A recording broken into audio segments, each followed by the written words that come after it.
ಎಲ್ಲರಿಗೂ ಶರಣಾರ್ಥಿಗಳು.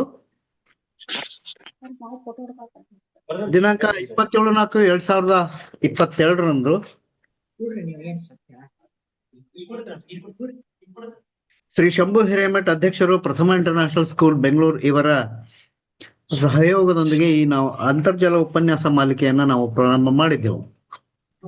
ಇಂದಿನ ಕಾರ್ಯಕ್ರಮ 160ನೇ ಕಾರ್ಯಕ್ರಮ. ಈ ಎಲ್ಲ ಹಿಂದಿನ ಕಾರ್ಯಕ್ರಮಗಳಿಗೂ ಆಗಮಿಸಿದಂತಹ ಹಾಗೂ ತಮ್ಮ ವಿದ್ವತ್ಪೂರ್ಣ ಉಪನ್ಯಾಸಗಳಿಂದ ವಚನ ಸಾಹಿತ್ಯವನ್ನ ಹಾಗೂ ನಮ್ಮ ವಚನ ಸಾಹಿತ್ಯ ಮಂದಾರ ಫೌಂಡೇಶನ್ ವೇದಿಕೆಯನ್ನ ಶ್ರೀಮಂತಗೊಳಿಸಿದ್ದಕ್ಕಾಗಿ ಅವರಿಗೆಲ್ಲರೂ ಕೂಡ ಈ ಮೂಲಕ ನಾವು ಕೃತಜ್ಞತೆಯನ್ನ ಅರ್ಪಿಸ್ತಾ ಇದ್ವಿ. ಹಾಗೇನೆ ಈ ಎಲ್ಲ ಕಾರ್ಯಕ್ರಮಗಳಿಗೂ ಆಗಮಿಸಿದಂತ ಎಲ್ಲ ವೀಕ್ಷಕ ಪ್ರಭುಗಳಿಗೂ ಕೂಡ ನಾವು ಕೃತಜ್ಞತೆ ಹಾಗೂ ಧನ್ಯವಾದಗಳನ್ನ ಅರ್ಪಿಸ್ತಾ ಇದ್ದೀವಿ. ಇಂದಿನ ಕಾರ್ಯಕ್ರಮವನ್ನ ಹುಬ್ಬಳ್ಳಿಯ ಶ್ರೀಮತಿ ಅನುಪಮ್ ಪಾಟೀಲ್ ಅವರು ನಿರ್ವಹಣೆ ಮಾಡಲಿದ್ದಾರೆ. ಅವರು ಕಾರ್ಯಕ್ರಮವನ್ನ ಮುಂದುವರಿಸಬೇಕಾಗಿ ವಿನಂತಿ.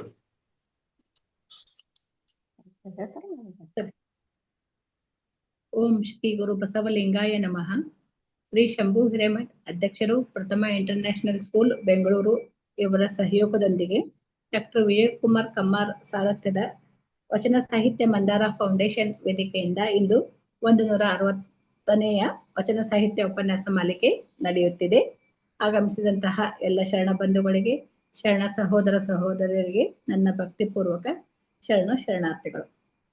ಅಂಗದ ಮೇಲೆ ಲಿಂಗವಿದ್ದ ಬಳಿಕ ಅಂಗಹೀನರ ಬೆರೆಸಲಾಗದು. ಅಂಗದ ಮೇಲೆ ಲಿಂಗವಿದ್ದ ಬಳಿಕ ಲಿಂಗ ಮುಂತಾಗಿ ಎಲ್ಲಾ ಕ್ರಿಯೆಗಳನ್ನು ಗಮನಿಸಬೇಕಲ್ಲದೆ ಅಂಗ ಮುಂತಾಗಿ ಗಮನಿಸಲಾಗದು. ಲಿಂಗ ಸಂಬಂಧಿಯಾಗಿ ಅಂಗ ಮುಂತಾಗಿಪ್ಪವರು ಲಿಂಗಕ್ಕೆ ದೂರವಯ್ಯ. ನಾಗಪ್ರಿಯ ಚನ್ನರಾಮೇಶ್ವರ. ಕಂಬಳಿ ಶಿವನಾಗಿಮಯ್ಯನವರು ಅಥವಾ ಸಂಬೋಳಿ ನಾಗಿಮಯ್ಯನವರ ಈ ವಚನದೊಂದಿಗೆ ನಾವು ಇಂದಿನ ಅಂತರ್ಜಾಲ ವಚನ ಸಾಹಿತ್ಯ ಉಪನ್ಯಾಸ ಮಾಲಿಕೆಯನ್ನ ಪ್ರಾರಂಭಿಸೋಣ. ಮೊದಲನೇದಾಗಿ ಬಾಗಲಕೋಟೆಯ ಶರಣೆ ಶ್ರೀಮತಿ ವಿಜಯಲಕ್ಷ್ಮಿ ಭದ್ರಶೆಟ್ಟಿ ಅವರ ವಚನ ತಿಳಿ ಮಕ್ಕಳಿಂದ ವಚನ ಪ್ರಾರ್ಥನೆ, ನಂತರ ಸ್ವಾಗತ. ವಿಶೇಷ ಅತಿಥಿಗಳಾಗಿ ಆಗಮಿಸಿದ ಶರಣೆ ಸರ್ವಮಂಗಲ ಸಕ್ರಿ ಅಧ್ಯಕ್ಷರು ಮಹಿಳಾ ಘಟಕ ಜಾಗತಿಕ ಲಿಂಗಾಯತ ಮಹಾಸಭೆ ರಾಯಚೂರು ಇವರು ಕಂಬಳಿ ನಾಗಿದೇವರ ವೈಚಾರಿಕ ಸ್ವಾತಂತ್ರ್ಯ ಎಂಬ ವಿಷಯದ ಕುರಿತು ಉಪನ್ಯಾಸವನ್ನ ನೀಡಲಿದ್ದಾರೆ. ಅದಕ್ಕೂ ಮೊದಲು ಡಾಕ್ಟರ್ ಸರ್ವಮಂಗಲ ಸಕ್ಕರೆ ಅವರ ಪರಿಚಯವನ್ನು ಶರಣೆ ಅಮರವಾಣಿ ಇದ್ದಾಳ್ ಅವರು ಮಾಡಿಕೊಡುತ್ತಾರೆ. ಕೊನೆಗೆ ಎಂದಿನಂತೆ ಈ ಕಾರ್ಯಕ್ರಮದ ಸಂಯೋಜಕರಾದ ಡಾಕ್ಟರ್ ವಿಜಯಕುಮಾರ್ ಕಮ್ಮಾರ್ ಅವರು ಶರಣ ಸಮರ್ಪಣೆಯನ್ನ ನಡೆಸಿಕೊಡುತ್ತಾರೆ. ಈಗ ವಚನ ಪ್ರಾರ್ಥನೆ. ಬಾಗಲಕೋಟೆಯ ಶ್ರೀಮತಿ ವಿಜಯಲಕ್ಷ್ಮಿ ಭದ್ರಶೆಟ್ಟಿ ಅವರ ವಚನ ತಿಳಿ ಮಕ್ಕಳಿಂದ. ಎಲ್ಲಾರು ನಿಮ್ ಹೆಸರು ಹೇಳ್ರಿ ಅಮ್ಮ. ಹ್ಞೂ ಮೇಡಮ್. ನಿನ್ನ ಹೆಸರು ಓಂ ಶ್ರೀ ಗುರು ಜೋರಾಗಿ ಹೇಳ್ಬೇಕು, ಜೋರಾಗಿ. ಬಸವ ಲಿಂಗಾಯ ನಮಃ. ಓಂ ಬಸವ ಲಿಂಗಾಯ ನಮಃ. ಹೆಸರು ಹೇಳಮ್ಮ. ನಿನ್ನ ಹೆಸರು ಹೇಳ. ನನ್ನ ಹೆಸರು ಬ್ರಹ್ಮಿಣಿ ಅಂತ. ನನ್ನ ಹೆಸರು ವಚನ ಹೇಳ. ವಚನ ಹೇಳ. ಹೇಳಕತ್ತಿಲ್ಲ, ಹೇಳ. ತಂದೆ ನೀನ್ ಹೇಳ, ಬಡ ಬಡ ಹೇಳಮ್ಮ. ಮತ್ತೆ ಹೇಳ್ಬೇಕು.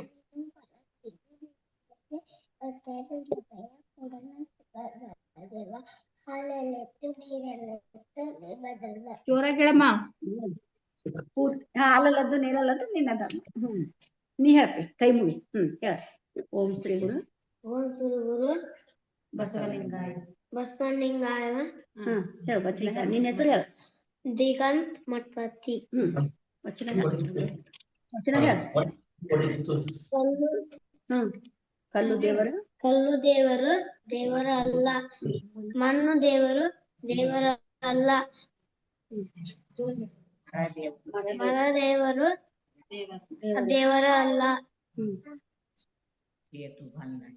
ಸೇತು ಬಂದ ರಾಮ. ಸೇತು ಬಂದ ರಾಮ. ಕಾಶಿ ಕಾಶಿ ರಾಮೇಶ್ವರ. ದೇವರಲ್ಲ. ದೇವರಲ್ಲ. ಕೂಡಲ ಸಂಗಮ ದೇವ. ದೇವ. ನೀ ಹೇಳು, ಕರೆಕ್ಟಾಗಿ ಹೇಳು. ಶ್ರೀ ಗುರು ಬಸವಲಿಂಗಾಯ ನಮಃ. ನನ್ನ ಹೆಸರು ವೇದಾಂತ ಮಠಪತಿ.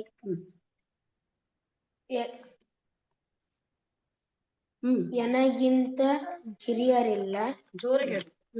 ನನಗಿಂತ ಕಿರಿಯರಿಲ್ಲ, ಶಿವಭಕ್ತರಿಗಿಂತ ಹಿರಿಯರಿಲ್ಲ. ನಿಮ್ಮ ಪಾದ ಸಾಕ್ಷಿ ಎನ್ನ ಸಾಕ್ಷಿ ಎನ್ನ ಮನಸಾಕ್ಷಿ ಕೂಡಲ ಸಂಗಮ ದೇವ ಎನಗಿದೆ ತೆಟ್ಟಿದ್ದ ದಿವ್ಯ ದಯವಿಲ್ಲದ ಧರ್ಮ ಯಾವುದಯ್ಯ? ದಯವೇ ಬೇಕು ಸಕಲ ಜೀವಿಗಳಲ್ಲಿ ದಯವೇ ಧರ್ಮದ ಮೂಲವಯ್ಯ. ಕೂಡಲ ಸಂಗಮ ದೇವ ನಂತಲ್ಲ ದ್ವಲ್ಲನಯ್ಯ. ಓಂ ಶ್ರೀ ಗುರು ಬಸವಲಿಂಗಾಯ ನಮಃ. ನನ್ನ ಹೆಸರು ಸೃಷ್ಟಿ ಪೂಜಾ. ಆಸೆ ಎಂಬುದು ಅರಸಿಂಗಲ್ಲದೆ ಶಿವಭಕ್ತರಿಗುಂಟೆ ಅಯ್ಯ. ದೋಷ ಎಂಬುದು ಯಮದೂತರಿಗಲ್ಲದೆ ಅಜಾತರಿಗುಂಟೆ ಅಯ್ಯ. ಈ ಸಖಿ ಆಸೆ ನಿನಗೆ ಈಶ್ವರನಪ್ಪ ಮಾರಯ್ಯ ಪ್ರಿಯ. ಅಮರೇಶ್ವರ ಲಿಂಗಕ್ಕೆ ದೂರ ಮಾರಯ್ಯ. ಚಕೋರನಿಗೆ ಚಂದ್ರಮನನ ಬೆಳಕಿನ ಚಿಂತೆ, ಅಂಬೂಜನಿಗೆ ಭಾನುವಿನ ಉದಯದ ಚಿಂತೆ, ಬ್ರಹ್ಮನಿಗೆ ಪರಿಮಳದ ಬಂಡುವಿನ ಚಿಂತೆ. ಎನಗೆ ನಮ್ಮ ಕೂಡಲ ಸಂಗಮ ದೇವ ಅವರು ನೆನೆಯುವ ಚಿಂತೆ.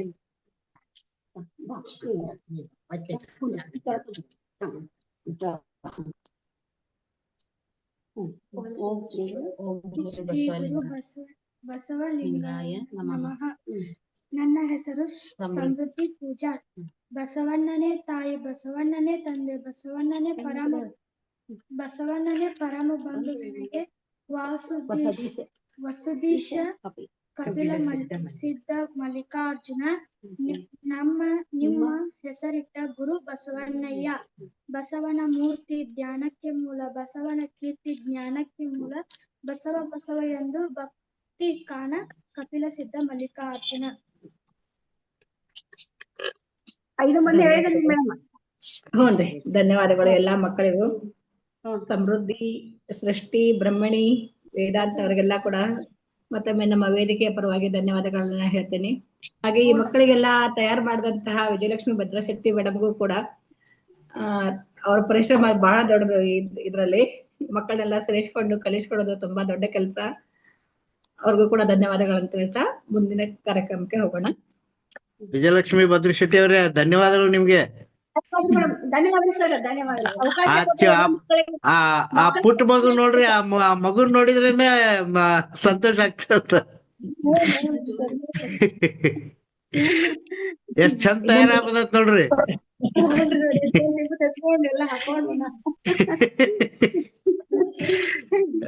Thank you.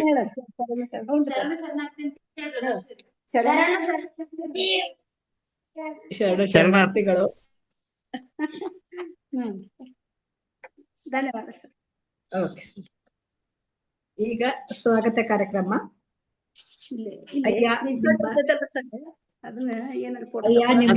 ಸಂಜನಾ ಅವ್ರ ಹತ್ರ ಹೇಳ್ಸ್ಬಿಡಿ. ಸಂಜನಾ ಅಮ್ಮ ಸ್ವಾಗತ ಆಗಿಂದ ಹೇಳಿಸ್ತೇನ್ರಿ. ಇದು ಸ್ವಾಗತ ಹೇಳಿಂದ ಹೇಳಿಸ್ತೇನ್ರಿ. ಸರಿ ಆಯ್ತು. ಅಯ್ಯ ನಿಮ್ಮ ಶರಣರ ಬರವೆಂಗೆ ಗುಡಿ ತೋರಣ ಕಟ್ಟುವೆ ಎಂಬ ಮಹಾದೇವಕ್ಕನ ನುಡಿಯಂತೆ ಇಂದಿನ ಈ ವೇದಿಕೆಯಲ್ಲಿ ಉಪಸ್ಥಿತರಿರುವ ಎಲ್ಲ ಶರಣ ಸಂಕುಲಕ್ಕೆ ನಮ್ಮ ವೇದಿಕೆಯ ಪರವಾಗಿ ಆತ್ಮೀಯವಾದ ಸ್ವಾಗತವನ್ನ ಕೋರುತ್ತೇನೆ. ಹಾಗೆ ವಚನ ಪ್ರಾರ್ಥನೆಯನ್ನ ಮಾಡಿದಂತಹ ವಚನ ತಿಳಿ ಮಕ್ಕಳಿಗೂ ಕೂಡ ನಮ್ಮ ವೇದಿಕೆಯ ಪರವಾಗಿ ಪ್ರೀತಿಯ ಸ್ವಾಗತ. ಹಾಗೆ ಇನ್ನೊಬ್ಬ ಸಂಜನಾ ಕೊರಗರ್ ಅವ್ರಿಗೂ ಕೂಡ ಆತ್ಮೀಯವಾದ ಸ್ವಾಗತವನ್ನ ಕೋರುತ್ತೇನೆ. ವಿಶೇಷ ಅತಿಥಿಗಳಾಗಿ ಆಗಮಿಸಿದ ಡಾಕ್ಟರ್ ಸರ್ವಮಂಗಳ ಸಕ್ರಿ ಅವರಿಗೆ ಮತ್ತು ಅತಿಥಿಗಳ ಪರಿಚಯವನ್ನ ಮಾಡಿಕೊಡುತ್ತಿರುವಂತಹ ಶರಣೆ ಅಮರವಾಣಿ ಐದ್ನಾಳ್ ಅವರಿಗೂ ಕೂಡ ಆತ್ಮೀಯವಾದ ಆಧಾರದ ಸ್ವಾಗತವನ್ನ ಕೋರುತ್ತೇನೆ. ಶರಣ ಸಮರ್ಪಣೆಯನ್ನ ನಡೆಸಿಕೊಡುತ್ತಿರುವಂತಹ ಡಾಕ್ಟರ್ ವಿಜಯಕುಮಾರ್ ಕಮ್ಮಾರ್ ಅವರಿಗೆ ಮತ್ತು ಸಹ ಸಂಯೋಜಕರಾದಂತಹ ಡಾಕ್ಟರ್ ಸರ್ವಮಂಗಳ ಸಕ್ರಿ ಮತ್ತು ಡಾಕ್ಟರ್ ಪುಷ್ಪಾವತಿ ಶೆಲೋಡಿಮಠ್ ಅವರಿಗೂ ಕೂಡ ಆತ್ಮೀಯವಾದ ಸ್ವಾಗತವನ್ನ ಕೋರುತ್ತೇನೆ. ಈ ವೇದಿಕೆಗೆ ಪ್ರಾಯೋಜಕರಾಗಿರುವಂತಹ ಶಂಭು ಹಿರೇಮಠ್ ಅವರಿಗೂ ಕೂಡ ಆತ್ಮೀಯವಾದ ಸ್ವಾಗತ. ಈಗ ನಮ್ಮ ಮತ್ತೊಂದು ಪುಟ್ಟ ಮಗು ಮುಂದಿನ ವಚನ ಸಂಗೀತಗಾರ್ತಿ, ನಮ್ಮ ಮುಂದಿನ ಪೀಳಿಗೆ ವಚನ ಸಂಗೀತಗಾರ್ತಿ ಸಂಜನಾ ಕೊರಗರ್ ಅವರು ವಚನ ಗಾಯನವನ್ನ ಮಾಡ್ಬೇಕಂತ ಕೇಳ್ಕೊಳ್ತೀನಿ.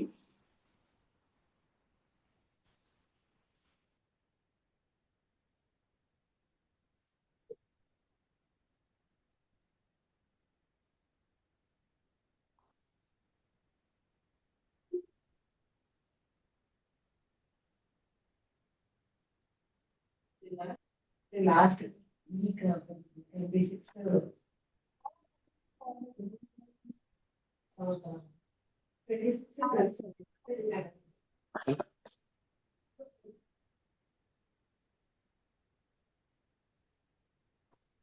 ಧ್ವನಿ ಮೊಬೈಲ್ ಕೇಳಿಸ್ತಾ ಸ್ವಲ್ಪ ಇಲ್ಲ ಮುಂದ್ ತಗೊಳ್ಳಿ, ಮೊಬೈಲ್ ಮುಂದ್ ತಗೊಳ್ಳಿ ಒಂಚೂರು.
ಮುಂದುವರಿಸಿ ಸರ್. ಹಲೋ, ಹಾ ಶರಣಾರ್ಥಿ ಸರ್, ಮುಂದುವರಿಸ್ತೀವಿ.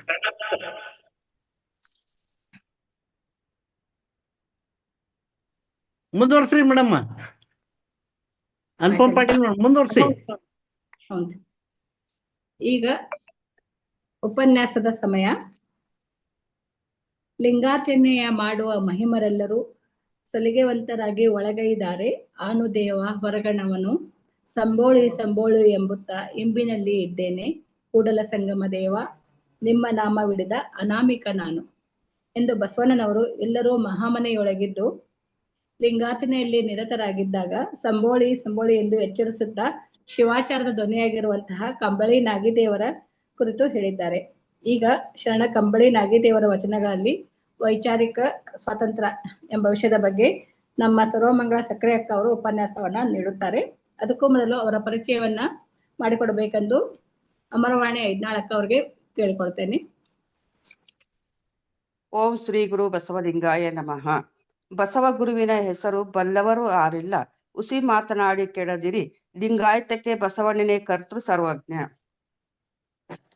ವಚನ ಮಂದಾರದ ಕೇಂದ್ರ ಬಿಂದುಗಳಾದ ಶರಣಶ್ರೀ ವಿಜಯಕುಮಾರ್ ಕಮ್ಮಾರ್ ಸಹೋದರರಿಗೆ ಹಾಗೂ ಇಂದಿನ ಎಲ್ಲಾ ಕಾರ್ಯಕ್ರಮಗಳನ್ನು ಅಚ್ಚುಕಟ್ಟಾಗಿ ನಡೆಸಿಕೊಡುತ್ತಿರುವ ಶರಣಶ್ರೀ ಅನುಪಮಾ ಪಾಟೀಲ್ ಸಹೋದರಿಯವರಿಗೆ ಮತ್ತು ಇಂದಿನ ಕಾರ್ಯಕ್ರಮಕ್ಕೆ ಅತ್ಯಂತ ಭಕ್ತಿಭಾವ ತುಂಬಿ ವಚನ ಪ್ರಾರ್ಥನೆಯೊಂದಿಗೆ ಚಾಲನೆ ನೀಡಿರತಕ್ಕಂಥ ಮುದ್ದು ಮಕ್ಕಳು, ಅದಕ್ಕಿಂತ ಪೂರ್ವದಲ್ಲಿ ಬೆಳೆಯುವ ಸಿರಿ ಮೊಳಕೆಯಲ್ಲಿ ಎನ್ನುವಂತೆ ಚಿಕ್ಕ ವಯಸ್ಸಿನಲ್ಲಿಯೇ ಮಕ್ಕಳಿಗೆ ಉತ್ತಮ ಸಂಸ್ಕಾರ ಕೊಟ್ಟು ವಚನಗಳನ್ನು ಕಂಠಪಾಠ ಮಾಡಿಸಿ ವಚನ ಸಾಹಿತ್ಯದ ಅಭಿರುಚಿಯನ್ನು ಮಕ್ಕಳಲ್ಲಿ ಬಿತ್ತುವ ಕಾರ್ಯ ಮಾಡಿರತಕ್ಕಂಥ ಆ ಮಕ್ಕಳ ತಂದೆ ತಾಯಿಯಂದಿರಿಗೆ ಗೌರವಪೂರ್ವಕ ಅಭಿನಂದನೆಗಳೊಂದಿಗೆ ಎಲ್ಲಾ ಶರಣ ಬಂಧುಗಳಿಗೆ ನನ್ನ ಭಕ್ತಿಯ ಶರಣಾರ್ಥಿಗಳು. ಈಗ ಸಂಪನ್ಮೂಲ ವ್ಯಕ್ತಿಗಳ ಪರಿಚಯ. ಶರಣ ಬಳಗಕ್ಕೆ ಅಚ್ಚುಮೆಚ್ಚಾಗಿ ಎತ್ತ ತಾಯಿ ಒಡಲ ಕುಡಿಯ ಏಳಿಗೆಗಾಗಿ ಮಿಡಿಯುವಂತ ಪ್ರೇಮ ಎಲ್ಲರನ್ನೂ ಇಂಬಿಟ್ಟುಕೊಂಡು ವಚನ ಸಾಹಿತ್ಯಕ್ಕೆ ಬೆಂಬಲ ನೀಡಲು ಬೆನ್ನೆಲುಬಾಗಿ ನಿಂತಿರುವ ಕರುಣಾಮಯಿ ವಚನ ಮಂದಾರದ ರೂವಾರಿಗಳಾದ ಡಾಕ್ಟರ್ ಸರ್ವಮಂಗಳ ಸಕ್ರಿ ಅಕ್ಕನವರಿಗೆ ನನ್ನ ಭಕ್ತಿಯ ಶರಣಾರ್ಥಿಗಳನ್ನು ಹೇಳುತ್ತಾ, ಸಕ್ರಿ ಅಕ್ಕನವರು 1960 ಫೆಬ್ರವರಿ 2ರಂದು ಎಡೆದರೆ ನಾಡು, ದೋಬ್ ಅಥವಾ ಬಿಸಿಲುನಾಡು ಎಂದ ಪ್ರತೀತಿ ಪಡೆದಿರತಕ್ಕಂಥ ಕಲ್ಯಾಣ ಕರ್ನಾಟಕದ ರಾಯಚೂರಿನಲ್ಲಿ ಜನಿಸಿದರು. ಇವರ ತಂದೆ ಆದೋನಿಯಲೆ ಈಶ್ವರಪ್ಪ ಮತ್ತು ತಾಯಿ ಆದೋನಿಯಲೆ ಶಿವಮ್ಮ. ಇವರು ಹಂಪಿ ಕನ್ನಡ ವಿಶ್ವವಿದ್ಯಾನಿಲಯದಿಂದ PhDಯನ್ನು 2008ರಲ್ಲಿ ಪಡೆದುಕೊಂಡಿದ್ದಾರೆ.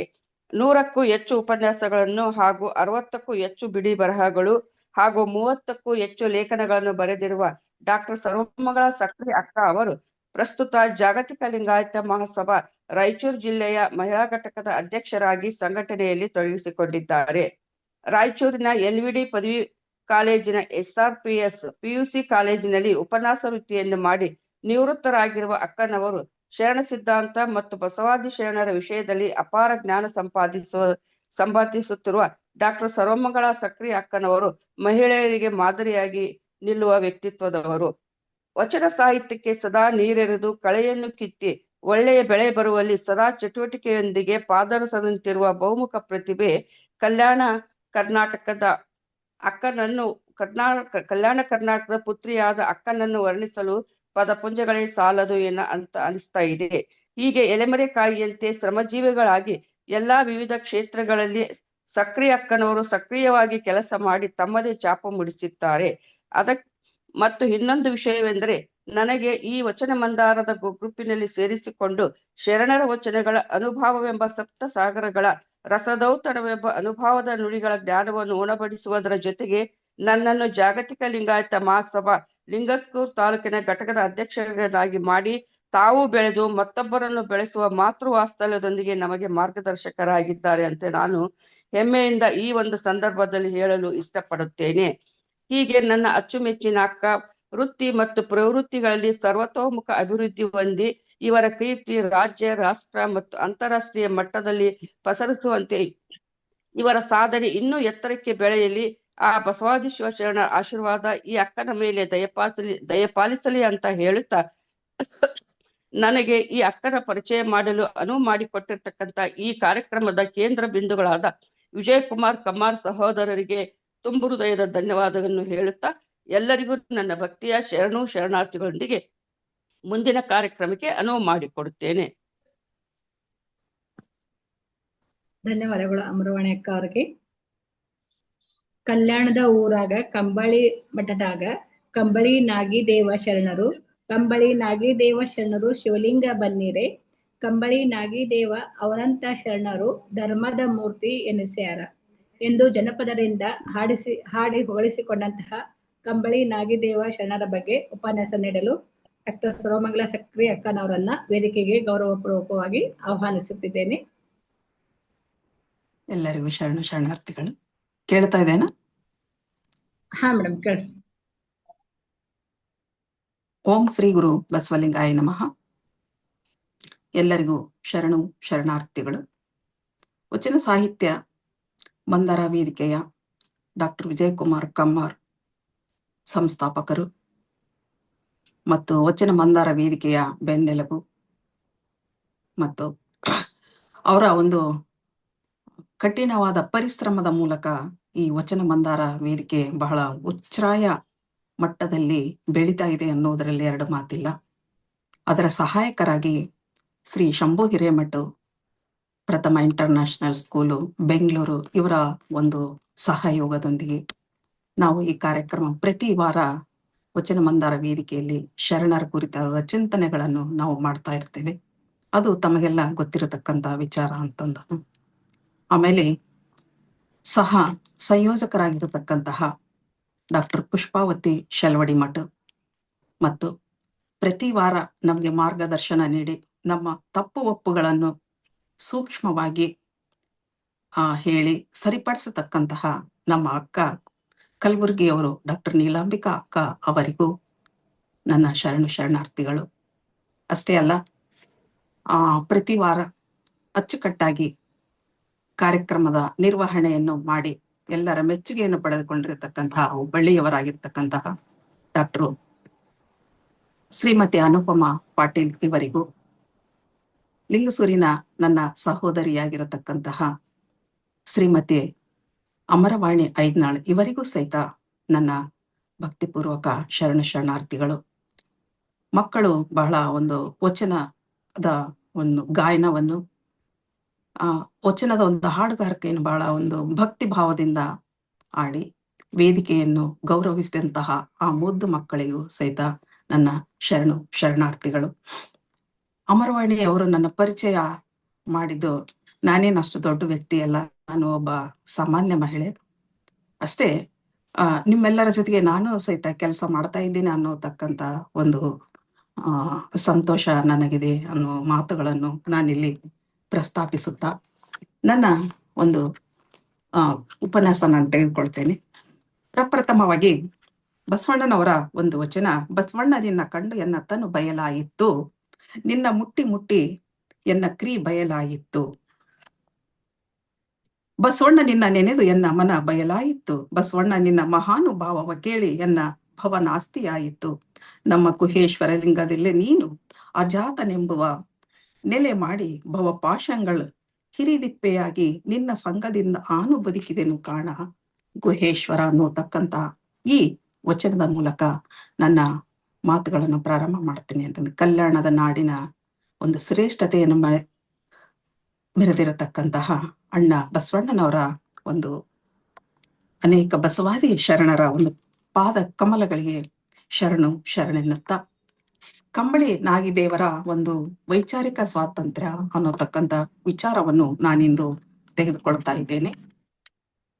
ಯಾಕಂತಂದ್ರೆ 12ನೇ ಶತಮಾನದ ವಚನ ಸಾಹಿತ್ಯ ಅಂತಂದಾಗ ಬಹು ಉಚ್ಛ್ರಾಯ ಮತ್ತು ಶ್ರೀಮಂತ ಶ್ರೇಷ್ಠ ಮಟ್ಟದ ಆಧ್ಯಾತ್ಮದ ಒಂದು ಐಸಿರಿಯನ್ನು ಪಡೆದುಕೊಂಡಿರತಕ್ಕಂತಹ ಸಾಹಿತ್ಯ ಅನ್ನೋದರಲ್ಲಿ ಎರಡು ಮಾತಿಲ್ಲ. ಒಂದು ಸಾಂಸ್ಕೃತಿಕವಾಗಿರ್ಬೋದು, ರಾಜಕೀಯವಾಗಿರ್ಬೋದು, ಒಂದು ಆಧ್ಯಾತ್ಮಿಕವಾಗಿರ್ಬೋದು, ಅದು ಒಂದು ಹೇಗಂದ್ರೆ ಶ್ರೀಮಂತಿಕೆಯನ್ನು ಕೊಟ್ಟಿರ್ತಕ್ಕಂತಹ ಒಂದು ವಾತಾವರಣವನ್ನು ನಿರ್ಮಾಣ ಮಾಡಿರ್ತಕ್ಕಂತಹ ಕಾಲಘಟ್ಟವು ಸಹಿತ ಹೌದು. ಅಂದಿನ ಕಾಲಘಟ್ಟದಲ್ಲಿ ಚಂಪು ಸಾಹಿತ್ಯ ಉಚ್ಛ್ರಾಯ ಸ್ಥಿತಿಯಲ್ಲಿತ್ತು. ಸಾಮಾನ್ಯ ಜನರಿಗೆ ಸಾಹಿತ್ಯವೇ ದೂರವಾದಂಥ ಸಂದರ್ಭದಲ್ಲಿ ವಚನ ಸಾಹಿತ್ಯ ನಮ್ಮ ಸಮೀಪಕ್ಕೆ ಬಂದದ್ದೇ 12ನೇ ಶತಮಾನದ ಬಸವಾದಿ ಶರಣರ ವಚನ ಸಾಹಿತ್ಯ ಅಂತ. ಕ್ಲಿಷ್ಟ ಹಳಗನ್ನಡ ಸಾಹಿತ್ಯದಿಂದ, ಚಂಪು ಸಾಹಿತ್ಯದಿಂದ ದೂರ ಬಂದು ನಾವೆಲ್ಲ ಕನ್ನಡದ ಒಂದು ಸ್ಪಷ್ಟವಾದ ಬರವಣಿಗೆಯಲ್ಲಿ ನಮ್ಮನ್ನು ನಾವು ತೊಡಗಿಸಿಕೊಂಡದ್ದು ಅಂತಂದಾಗ ವಚನಕಾರರ ವಚನ ಭಾಷೆ ಅನ್ನುವುದರಲ್ಲಿ ಎರಡು ಮಾತಿಲ್ಲ ಅಂತ. ಯಾಕಂತಂದ್ರೆ ಅಂದಿನ ಒಂದು ವೈಚಾರಿಕ ನೆಲೆಯಲ್ಲಿ ವಚನಗಳು ತನ್ನ ವಸ್ತುವನ್ನು, ವ್ಯಾಪ್ತಿಯನ್ನು ವಿಸ್ತರಿಸಿಕೊಂಡು ಅದು ನಮ್ಮ ಮನ ಮುಂದೆ ಇಟ್ಟಿರತಕ್ಕಂತಹ ಒಂದು ಅಭೂತಪೂರ್ವವಾದಂಥ ರೋಮಾಂಚನವಾದ ಆ ಕಾಲಘಟ್ಟ ಅಂತ. ಹೀಗಾಗಿ ವಚನಗಳಲ್ಲಿ ಓದುವ ಒಂದು ಹವ್ಯಾಸದ ಜೊತೆಗೆ ವಚನಗಳನ್ನು ಓದಬೇಕು ಅನ್ನೋತಕ್ಕಂತಹ ಒಂದು ತುಳಿತದ ಜೊತೆಗೆ ನಮ್ಮಲ್ಲಿ ಸ್ವಾಭಿಮಾನವನ್ನು ಹೆಚ್ಚು ಮಾಡತಕ್ಕಂತಹ ಇಂತಹ ಒಂದು ವಾತಾವರಣ ಕೊಟ್ಟಿದ್ದು ಅಂತಂದಾಗ ಬಸವಾದಿ ಶರಣರು ಅಂತ ಹೇಳ್ಬೋದು. ಅಂದು ಬಸವಣ್ಣನವರ ಒಂದು ನಾಯಕತ್ವದಲ್ಲಿ ಕೈಗೊಂಡಿರತಕ್ಕಂತಹ ವ್ಯಕ್ತಿ ಕಲ್ಯಾಣ ಮತ್ತು ಸಮಾಜ ಕಲ್ಯಾಣ ಇವು ಚಳವಳಿಯನ್ನು ಹುಟ್ಟು ಹಾಕಿದ್ದನ್ನು ಕಾಣ್ಬೋದು ಅಂತ. ವ್ಯಕ್ತಿ ಕಲ್ಯಾಣ ಅಂತಂದಾಗ ಅಲ್ಲಿ ಸ್ತ್ರೀಯರಿಗೆ, ಅಬಲೆಯರಿಗೆ, ದಲಿತರಿಗೆ ಅವರಿಗೆ ಒಂದು ಸ್ವಾತಂತ್ರ್ಯವನ್ನು ಕೊಟ್ಟಿರತಕ್ಕಂತಹ ಒಂದು ಕಾಲ, ಅದು ವ್ಯಕ್ತಿ ಕಲ್ಯಾಣದ ಕಾಲ ಅಂತ. ಅವರ ಒಂದು ಹಾರೈಕೆ ಅವರಿಗೆ ಒಳ್ಳೆಯದಾಗ್ಲಿ ಅನ್ನೋತಕ್ಕಂಥ ಒಂದು ಶುಭ ಸಂದೇಶದ ಕಾಲವನ್ನು ಕೊಟ್ಟಿರ್ತಕ್ಕಂಥ ಆ ಒಂದು ವ್ಯಕ್ತಿ ಕಲ್ಯಾಣದ ಆ ಕಾಲ ಅಂತ. ಸಮಾಜ ಕಲ್ಯಾಣ ಅಂತಂದಾಗ ಎಲ್ಲರೂ ದೀನರು, ದುರ್ಬಲರು, ಎಲ್ಲರ ಒಳಿತಿಗಾಗಿ ಶ್ರಮಿಸತಕ್ಕಂತಹ ಅಂತ ಒಂದು ಶ್ರೇಷ್ಠ ಮಟ್ಟದ ಒಂದು ವೈಚಾರಿಕತೆಯನ್ನು ಬಿಂಬಿಸತಕ್ಕಂಥ ಕಾಲಘಟ್ಟ ಅದು ಸಮಾಜ ಕಲ್ಯಾಣ ಅಂತ. ತತ್ವ ಕಲ್ಯಾಣ ಅಂತಂದಾಗ ಭಕ್ತಿಪೂರ್ವಕವಾಗಿ, ಧಾರ್ಮಿಕವಾಗಿ ನಮ್ಮನ್ನು ನಾವು ಸಮರ್ಪಿಸಿಕೊಂಡಿರ್ತಕ್ಕಂತಹ ಆ ಮತ್ತು ಸಾಮಾನ್ಯ ಜನರಿಗೆ ದೇವರ ಬಗ್ಗೆ ಒಂದು ವಿಶ್ವಾಸ ಮೂಡಿಸತಕ್ಕಂತಹ ವಾತಾವರಣವನ್ನು ಅಂದು ನಿರ್ಮಾಣ ಮಾಡಬೇಕಾಗಿತ್ತು ಅಂತ. ಹೀಗಾಗಿ ಆ ಸಂದರ್ಭದಲ್ಲಿ ಇದು ಧರ್ಮ ಕಲ್ಯಾಣವಾಗಿಯೂ ಸಹಿತ, ತತ್ವ ಕಲ್ಯಾಣವಾಗಿಯೂ ಸಹಿತ ನಮ್ಮ ಮುಂದೆ ಅಲ್ಲಿ ಕಾಣಲು ಪ್ರಾರಂಭವಾಯಿತು ಅನ್ನತಕ್ಕಂಥ ಮಾತನ್ನು ಇಲ್ಲಿ ನೆನಪಿಸಿಕೊಳ್ಳಬೇಕು ಅಂತ. ಈ ಶರಣರ ಒಂದು ಚಳವಳಿ ಏನಿದೆಯಲ್ಲ, ಕೇವಲ ಅದು ಸಾಹಿತ್ಯಿಕವಾದ ಚಳವಳಿ ಆಗಿ ಬೆಳೆಯಲಿಲ್ಲ. ಅದು ಸಾಮಾನ್ಯ ಜನರ, ಕೆಳವರ್ಗದ ಶರಣರ ಒಂದು ಸಾಮಾಜಿಕ ಸಮಸ್ಯೆಗಳ ಒಂದು ಪ್ರತಿಫಲವನ್ನು, ಪ್ರೇರಿತ ಒಂದು ದಿಟ್ಟವಾದ ಹೆಜ್ಜೆಯನ್ನು ಅಂದಿನ ಸಂದರ್ಭದಲ್ಲಿ ಇಟ್ಟಿತ್ತು ಸಹಿತ ಹೌದು ಅಂತ. ಒಂದು ಜನಪರ ಕ್ರಾಂತಿಗೆ ಮನುಷ್ಯರೇ ಮೂಲ ಕಾರಣವಾಗಿದ್ದರೂ ಸಹಿತ ಮನುಷ್ಯರಂದ್ರೆ ಸಮಾಜ, ಸಮಾಜ ಅಂದ್ರೆ ಮನುಷ್ಯರಿಂದ ನಿರ್ಮಾಣವಾಗಿರತಕ್ಕಂತಹ ಅನೇಕ ಹಂತಗಳನ್ನು ನಾವು ಕ್ರೋಢೀಕರಿಸಿ ಸಮಾಜಮುಖಿ ಚಿಂತನೆಗಳನ್ನು ನಾವು ಮಾಡ್ತಾ ಹೋಗ್ತೀವಿ ಅಂತ. ಆದ್ದರಿಂದ ಬಸವ ಅನ್ನೋತಕ್ಕಂತಹ ಒಂದು ಪ್ರಗತಿ ಎಷ್ಟು ಒಂದು ಪರವಾಗಿರತಕ್ಕಂಥ ಪ್ರಗತಿ ಪರವಾಗಿದ್ದರೂ ಸಹಿತ ಅದು ಸಾಮಾನ್ಯ ಜನರ ಜೊತೆಗೆ ಅದನ್ನು ಬಳಸಿಕೊಳ್ಳಲು ಸಾಧ್ಯವಾಗುವುದಿಲ್ಲ ಮತ್ತು ಅದನ್ನು ವಿಮರ್ಶೆಗೆ ಪಡೆದುಕೊಳ್ಳಲು ಸಹಿತ ಸಾಧ್ಯವಾಗುವುದಿಲ್ಲ ಅನ್ನುವುದನ್ನು ಗಮನಿಸಬೇಕು ಅಂತ. ಯಾಕಂತಂದ್ರೆ ನಾವು ಹಿಂದೆ ಕಳೆದು ಹೋಗಿರತಕ್ಕಂತಹ ಭೂತಕಾಲದ ಒಂದು ಸಂದರ್ಭಗಳನ್ನು, ಘಟನೆಗಳನ್ನು ಸ್ವೀಕರಿಸುತ್ತಾ ಭವಿಷ್ಯ ಕಾಲದಲ್ಲಿ ಅದನ್ನು ಮರು ವಿಮರ್ಶೆ ಮಾಡತಕ್ಕಂತಹ ಒಂದು ಅನಿವಾರ್ಯತೆ ಏನಿದೆಯಲ್ಲ ಪ್ರಸ್ತುತ ದಿನಗಳಲ್ಲಿ ನಮಗೆ ಬೇಕಾಗಿದೆ. ಅದನ್ನು ನಾವು ಮಾಡ್ತಾ ಇದ್ದೇವೆ ಅನ್ನುವುದು ಸಹಿತ ಉಂಟು ಅಂತ. ಹೀಗಾಗಿ ಕೆಳ ಸಮುದಾಯದವರ ವಚನಕಾರರ ಒಂದು ಸ್ಪಷ್ಟತೆಯನ್ನು, ಅವರ ಸತ್ವವನ್ನು ನಾವಿನ್ನೂ ಗ್ರಹಿಸಿಲ್ಲ. ಆದರೆ ಅದನ್ನು ಗ್ರಹಿಸಲು ಇನ್ನೂ ಅನೇಕ ಸಂಶೋಧನೆಗಳು ಮತ್ತು ಹೇಳಿಕೆಗಳು, ಲೇಖನಗಳು ಬರ್ತಾ ಇದ್ದೇವೆ. ಅದನ್ನು ನಾವೆಲ್ಲ ಹೌದಾ ಮಾಡ್ತಾ ಇದ್ದೇವೆ ಅನ್ನುವುದರಲ್ಲಿ ಎರಡು ಮಾತಿಲ್ಲ ಅಂತ.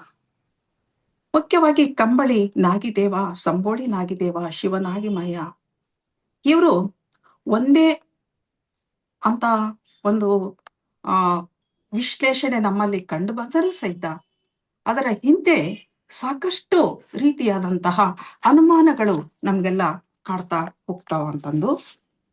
ಒಂದು ಮುಖ್ಯವಾಗಿ ಆ ಸಂದರ್ಭದಲ್ಲಿ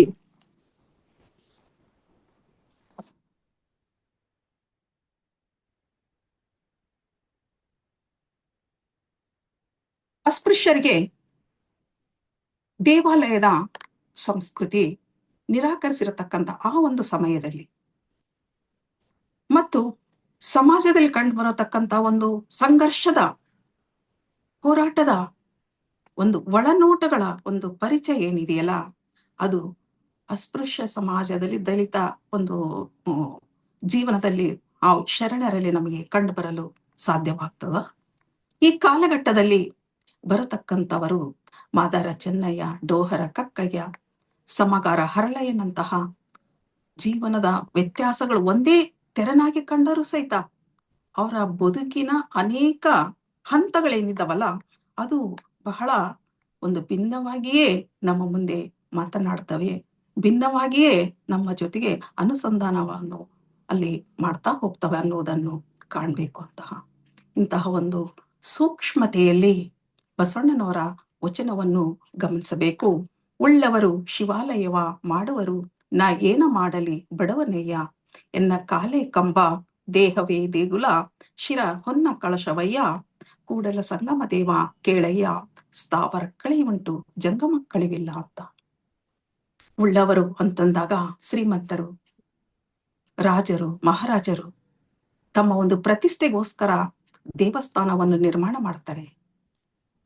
ಆ ದೇವಸ್ಥಾನವನ್ನು ನಿರ್ಮಾಣ ಅವರು ಅದಕ್ಕೆ ಒಂದು ಅಡಿಪಾಯವನ್ನು ಅದನ್ನು ನಿರ್ಮಾಣ ಮಾಡಿರ್ತಕ್ಕಂಥವ್ರು ಅಂತಂದಾಗ ಇಲ್ಲಿ ಕೆಲಸಗಾರರು, ಕೂಲಿ ಕಾರ್ಮಿಕರು ಅಂತ. ದೇವಸ್ಥಾನ ನಿರ್ಮಾಣ ಮಾಡಿದವರು ಕೆಳವರ್ಗದವರಾದರೂ ಸಾಮಾನ್ಯ ವರ್ಗದವರಾದರೂ ಅವರಿಗೆ ಆಲಯದ ಪ್ರವೇಶ ಇರದೇ ಇರತಕ್ಕಂತ ಆ ಒಂದು ಸಂದರ್ಭದಲ್ಲಿ ಅವರಿಗೆ ಒಂದು ಅಭಯ ಕೊಡುವುದ ದೃಷ್ಟಿಯಿಂದ, ಅವರ ಮನವನ್ನು ಓಲೈಸುವ ಒಂದು ಮನಸ್ಥಿತಿಯಿಂದ ಬಸವಣ್ಣನವರು ಅವ್ರು ಹೇಳ್ಕೋತಾರೆ, ಉಳ್ಳವರು ಶಿವಾಲಯವ ಮಾಡುವರು, ನಾ ಏನ ಮಾಡಲಿ ಬಡವನೇ. ಅಂದ್ರೆ ಬಡತನ ಅನ್ನೋದೇನಿದೆಯಲ್ಲ, ಇದು ಆರ್ಥಿಕ ಬಡತನವಲ್ಲ. ಅವರನ್ನು ಅಪ್ಪಿಕೊಂಡು ಅವರ ಜೊತೆಗೆ ನಾನು ಸಹಿತ ಒಂದು ಬಡವ ಅನ್ನೋತಕ್ಕಂತಹ, ನಾನು ಸಹಿತ ಒಬ್ಬ ಕನಿಷ್ಠ, ನಾನು ಒಬ್ಬ ಸಾಮಾನ್ಯ ಅಂತಂದು ಹೇಳ್ತಾರಲ್ಲ, ಅದು ಬಸವಣ್ಣನಲ್ಲದೆ ಮತ್ತಾರು ಹೇಳಲು ಸಾಧ್ಯವಿಲ್ಲ ಅಂತ ಅನ್ನುವುದನ್ನು ಗಮನಿಸಬೇಕು ಅಂತ. ಇಂತಹ ಒಂದು ಧೋರಣೆ ಅಂದಿನ ಸಂದರ್ಭದಲ್ಲಿ ನಿರ್ಮಾಣವಾಗಿತ್ತು ಅಂತ. ಯಾಕಂತಂದ್ರೆ ಆಲಯದ ಪ್ರವೇಶ ಅವರಿಗಿಲ್ಲ ಮತ್ತು ದೇವಾಲಯದ ಪ್ರವೇಶ ಅವರಿಗಿಲ್ಲ. ಅವರಿಗೆ ದೇವಾಲಯದ ಒಂದು ಪ್ರವೇಶ ಅವರಿಗೆ ಇರದೇ ಇದ್ದಂತ ಸಂದರ್ಭದಲ್ಲಿ ದೇವರನ್ನು ಮುಟ್ಟಬೇಕು ಅನ್ನೋತಕ್ಕಂತಹ ಒಂದು ಸ್ಪರ್ಶದ ಅನುಭೂತಿಯನ್ನು ಪಡ್ಕೋಬೇಕು ಅನ್ನೋತಕ್ಕಂತ ಮನಸ್ಥಿತಿ ಇದ್ದಂತ ಅವರಿಗೆ, ಹೌದಾ, ಅವರು ಒಂದು ಮಾನಸಿಕವಾಗಿ ಕುಗ್ಗಿ ಹೋದಂತ ಸಂದರ್ಭದಲ್ಲಿ ಅವರ ಜೊತೆಗೆ ಅವರಲ್ಲಿ ಒಂದಾಗಿದ್ದಂಥವರೇ ಅಣ್ಣ ಬಸವಣ್ಣನಾಗಿದ್ದ ಅನ್ನೋತಕ್ಕಂತ ಮಾತನ್ನು ಗಮನಿಸಬೇಕು ಅಂತ. ಹೀಗಾಗಿ ಬಸವಣ್ಣನವರ ಒಂದು ಆಪ್ತ ಹಾಗೂ ಗೌರವದ ಶರಣ ಅಂತಂದಾಗ ಶಿವನಾಗಮಯ್ಯ ಅಂತಂದು, ಇವರನ್ನು ಸಂಬೋಳಿ ಶಿವನಾಗಮಯ್ಯ ಅಂತಾರೆ ಮತ್ತು ಕಂಬಳಿ ಶಿವನಾಗಮಯ್ಯ ಶಿವನಾಗಯ್ಯ ಅನ್ನೋತಕ್ಕಂಥ ಮಾತುಗಳನ್ನು ಸಹಿತ ಉಂಟು ಅನ್ನತಕ್ಕಂಥ ಮಾತು. ಇವರು ಶಿವಮೊಗ್ಗ ಜಿಲ್ಲೆಯ ಒಂದು ಶಿಕಾರಿಪುರದ ಅಡಗಂಟಿ ಎಂಬ ಗ್ರಾಮದಲ್ಲಿ ಇವರು ವಾಸವಾಗಿದ್ದರು ಅನ್ನೋತಕ್ಕಂತಹ ವಿಮರ್ಶಕರ ಮಾತುಗಳು ಇಲ್ಲಿ ಇದ್ದಾವ. ಮತ್ತು ಆ ಸಂದರ್ಭದಲ್ಲಿ ಹೊಲೆಯರು ಅಥವಾ ಛಲವಾದಿಗಳು ಅವರಿಗೆ ತಮ್ಮದೇ ಆದ ಒಂದು ಕಾಯಕವಿತ್ತು ಅಂತ. ಅವರು ಒಂದು ರಾಜ ಕೊಟ್ಟಿರತಕ್ಕಂತಹ ಸುಂಕ ವಸೂಲಿ ಮಾಡತಕ್ಕಂತಹ ಕೆಲಸ ಅದು. ಆಮೇಲೆ ಗಂಟೆ ಬಟ್ಟಲನ್ನು ಒಯ್ಯತಕ್ಕಂತ ಒಂದು ಸಂದರ್ಭದಲ್ಲಿ ಅವರು ಬಿಳಿಯ ಕಂಬಳಿಯನ್ನು ಹೊದ್ದುಕೊಂಡು ಆ ಗಂಟೆ ಬಟ್ಟಲನ್ನು ಒಯ್ಯತಕ್ಕಂತಹ ಒಂದು ಸತ್ ಸಂಪ್ರದಾಯ ಇವರಲ್ಲಿ ಇತ್ತು ಅಂತ. ಹಾಗಾಗಿ ಅಷ್ಟೇ ಅಲ್ಲ, ಸಂಶೋಧಕರ ಪ್ರಕಾರ ಶಿವನಾಗಮಯ್ಯ ಉಣ್ಣೆಯ ಕಾಯಕದಲ್ಲಿ, ಉಣ್ಣೆಯನ್ನು ನೇಯತಕ್ಕಂಥ ಕಾಯಕದಲ್ಲಿ ನಿರತನಾಗಿದ್ದ ಅನ್ನೋತಕ್ಕಂತಹ ಮಾತುಗಳು ಸಹಿತ ಇವೆ ಅಂತ. ಕಲ್ಯಾಣದ ನಾಡಿನಲ್ಲಿ ಅಲ್ಲಿ ಕಂಬಳಿಯನ್ನು ನೇಯತಕ್ಕಂಥ ಒಂದು ಕೆಲಸದಲ್ಲಿ ನಿರತನಾಗಿದ್ದ, ಶರಣರಿಗೆ ಕಂಬಳಿಯನ್ನು ನೇಯ್ಗೆ ಮಾಡಿ ಕೊಡ್ತಾ ಇದ್ದ ಅನ್ನೋತಕ್ಕಂತಹ ಮಾತುಗಳು ಸಹಿತ ಉಂಟು ಅಂತ. ಹೀಗಾಗಿ ಕಂಬಳಿ ನಾಗಿದೇವನನ್ನು ನಾವು ಎಷ್ಟು ರೀತಿಯಾಗಿ ನಾವು ವರ್ಣನೆ ಮಾಡಿದರೂ ಸಹಿತ ಸಾಧ್ಯವಾಗುವುದಿಲ್ಲ. ಅವನ ವ್ಯಕ್ತಿತ್ವದ ಅನೇಕ ಹಂತಗಳು ನಮ್ಮ ಮುಂದೆ ಮಾತನಾಡಲು ಸಾಧ್ಯವಾಗ್ತಾ ಹೋಗ್ತದೆ ಅನ್ನುವುದನ್ನು ಗಮನಿಸಬೇಕು. ಅದಕ್ಕಿಂತ ಮಿಗಿಲಾಗಿ ಕಂಬಳಿ ನಾಗಿದೇವ ಜನ್ಮಿಸಿದ್ದು ಕ್ರಿಸ್ತಶಕ 1160 ಅನ್ನೋತಕ್ಕಂತಹ ಮಾತಿದೆ. ಈ ಶರಣರ ಒಂದು 3 ವಚನಗಳು ಮಾತ್ರ ನಮಗೆ ಸಿಗ್ತವ. ಅವರ ವಚನಾಂಕಿತ ನಾಗಪ್ರಿಯ ಚನ್ನರಾಮೇಶ್ವರ ಶರಣ ಶಿವನಾಗಮಯ್ಯ ಅನ್ನೋತಕ್ಕಂಥ ಮಾತನ್ನು ಇಲ್ಲಿ ಸ್ಮರಿಸಬಹುದು. ಹಾಗಾಗಿ ಜನಪದರು ಸಹಿತ ಇವರನ್ನು ಯಾವ ರೀತಿಯಾಗಿ ಇಲ್ಲಿ ಸ್ಮರಿಸಿದ್ದಾರೆ ಅನ್ನೋತಕ್ಕಂಥ ಅಂಶವನ್ನು ನೋಡ್ಬೋದು. ಕಲ್ಯಾಣದ ಊರಾಗ ಕಂಬಳಿ ಮಠದಾಗ ಕಂಬಳಿ ನಾಗಿದೇವ ಶರಣರು, ಶಿವಲಿಂಗ ಬನ್ನಿರೆ ಶಿವಲಿಂಗ ಬನ್ನಿರೆ, ಕಂಬಳಿ ನಾಗಿದೇವ ಅವರೆಂತ ಶರಣರು, ಧರ್ಮದ ಮೂರ್ತಿ ಎನಿಸ್ಯಾರ, ಧರ್ಮದ ಮೂರ್ತಿ ಎನಿಸ್ಯಾರ, ಶಿವಲಿಂಗ ಎನ್ನಿರೆ, ಶಿವಲಿಂಗ ಎನ್ನಿರೆ ಅನ್ನೋತಕ್ಕಂಥ ಮಾತನ್ನು ಇಲ್ಲಿ ಜನಪದರು ಮೌಖಿಕವಾದಂತ ಜನಪದರು ಹಾಡು ಕಟ್ಟಿದ್ದನ್ನು ಕಾಣ್ಬೋದು. ಯಾಕಂತಂದ್ರೆ ಬಸವಾದಿ ಶರಣರ ಒಂದು ಕಾರ್ಯಕ್ಷೇತ್ರ ಭಕ್ತಿಯ ಒಂದು ತವನಿಧಿ ಅಂತಂದಾಗ ಕಲ್ಯಾಣದ ನಾಡು ಅನ್ನೋದನ್ನು ಗಮನಿಸಬೇಕು. ಇಂತಹ ಒಂದು ಭಕ್ತಿಯ ಒಂದು ಪವಿತ್ರ ನೆಲದಲ್ಲಿ ಧರ್ಮವನ್ನು ರಕ್ಷಣೆ ಮಾಡಲು ಒಂದು ಪ್ರೇರೇಪಿಸಲು ಕಾರಣಕರ್ತರೂ ಸಹಿತ ಕಂಬಳಿ ನಾಗಿದೇವರು ಅನ್ನುವುದನ್ನು ನಾವೆಲ್ಲ ಒಪ್ಕೋಬೇಕು ಅಂತ. ಅಷ್ಟೇ ಅಲ್ಲ, ಕಂಬಳಿ ಮಠದ ಒಂದು ಪರಿಶುದ್ಧತೆಯನ್ನು ಶ್ರೇಷ್ಠತೆಯನ್ನು ಸಹಿತ ಈ ಶರಣರ ಬಗ್ಗೆ ಕಂಡು ಬರತಕ್ಕಂಥ ಮಾತುಗಳು ಜನಪದರು ಹುಟ್ಟು ಹಾಕಿದ್ದನ್ನು ನಾವಿಲ್ಲಿ ಸ್ಮರಿಸುತ್ತಾ, ಅಲ್ಲಿ ಶಿವಲಿಂಗ ಮೂರ್ತಿಯು ಈ ಮಠದಲ್ಲಿ ಸ್ಥಾಪನೆ ಮಾಡಲು, ಕಂಬಳಿ ಮಠದಲ್ಲಿ ಸ್ಥಾಪನೆ ಮಾಡಲು ಸಾಧ್ಯವಾಯಿತು ಅನ್ನತಕ್ಕಂಥ ಮಾತುಗಳನ್ನು ಸ್ಮರಿಸಿಕೊಳ್ಳುತ್ತಾ, ಅದಕ್ಕೂ ಮಿಗಿಲಾಗಿ ಮುಖ್ಯವಾಗಿ ನಮ್ಮಲ್ಲಿ ಕಂಡು ಬರತಕ್ಕಂಥ ಇನ್ನೊಂದು ವಿಚಾರ ಅಂತಂದ್ರೆ,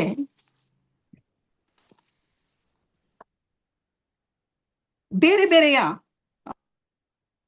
ಒಂದು ಶರಣರು ಸಹಿತ ಕುರಿತು ತಮ್ಮ ಒಂದು ವಚನಗಳನ್ನು ಸಹಿತ ಹೇಳ್ತಾರೆ. ಅಲ್ಲಿ ಮನಮುನಿ ಗುಮ್ಮಟ ದೇವ ಅನ್ನೋತಕ್ಕಂತಹ ಒಬ್ಬ ಶರಣ ಕಂಬಳಿ ನಾಗಿದೇವರ ಕುರಿತು ಹೇಳ್ತಾನೆ. ಬಂದನು ಇವನಾರು ಕಂಬಳಿಯ ಕಂತೆಯ ತೊಟ್ಟು, ಆಪ್ಯಾಯನ ಹಿಂಗದ ಕರಕರ್ಪವ ಹಿಡಿದು, ದೆಸೆ ವರಿದ ಕರ ದಂಡವ ಹಿಡಿದು, ಮನೆಯಲ್ಲಿ ನಿಂದು ಇಂದ್ರಿಯಗಳೆಂಬ ತೃಷ್ಣೆ ಭಿಕ್ಷೆಯಂ ಬೇಡಿ ಬೇಡಿದ ದನಿಯ ಕೇಳಿ, ಎದ್ದವರ 5 ನಾಯಿ ಅಲ್ಲಿ ಹಮ್ಮು ಕಚ್ಚಿತ್ತು, ಕಾಲ ಮತ್ತೊಂದು ಅಡರಿ ಅಡಗಲು ಹಿಡಿದಿತ್ತು, ಮತ್ತೊಂದು ಒಡಗೂಡಿ ಕೈಯ ಕಚ್ಚಿತ್ತು, ಮತ್ತಿಸಿ ನಾಸಿಕವ ಸರಿಸಿದ ಅಲ್ಲದೆ ಹಿಡಿಯಿತ್ತು, ಮತ್ತೊಂದು ಭಿಕ್ಷೆಗೆ ತಪ್ಪದೆ ಬಾಯಿ ಹಿಡಿದಿತ್ತು, ಭಿಕ್ಷದಾಟ ತಪ್ಪಿತ್ತು, ಕಂಬಳಿಯಣ್ಣ ಕಂಬಳಿಯಲ್ಲೇ ಅಳಿದ, ಇದಕ್ಕಿನ್ನು ಬೆಂಬಳಿಯ ಹೇಳ ಗುಡಿಗೊಡೆಯ ಗುಮ್ಮಟೇಶ್ವರನಾಥ ಅಗಮ್ಮೇಶ್ವರ ಲಿಂಗವೇ ಅನ್ನೋತಕ್ಕಂಥ ಮಾತನ್ನು ಗಮನಿಸ್ಬೇಕು ಅಂತ.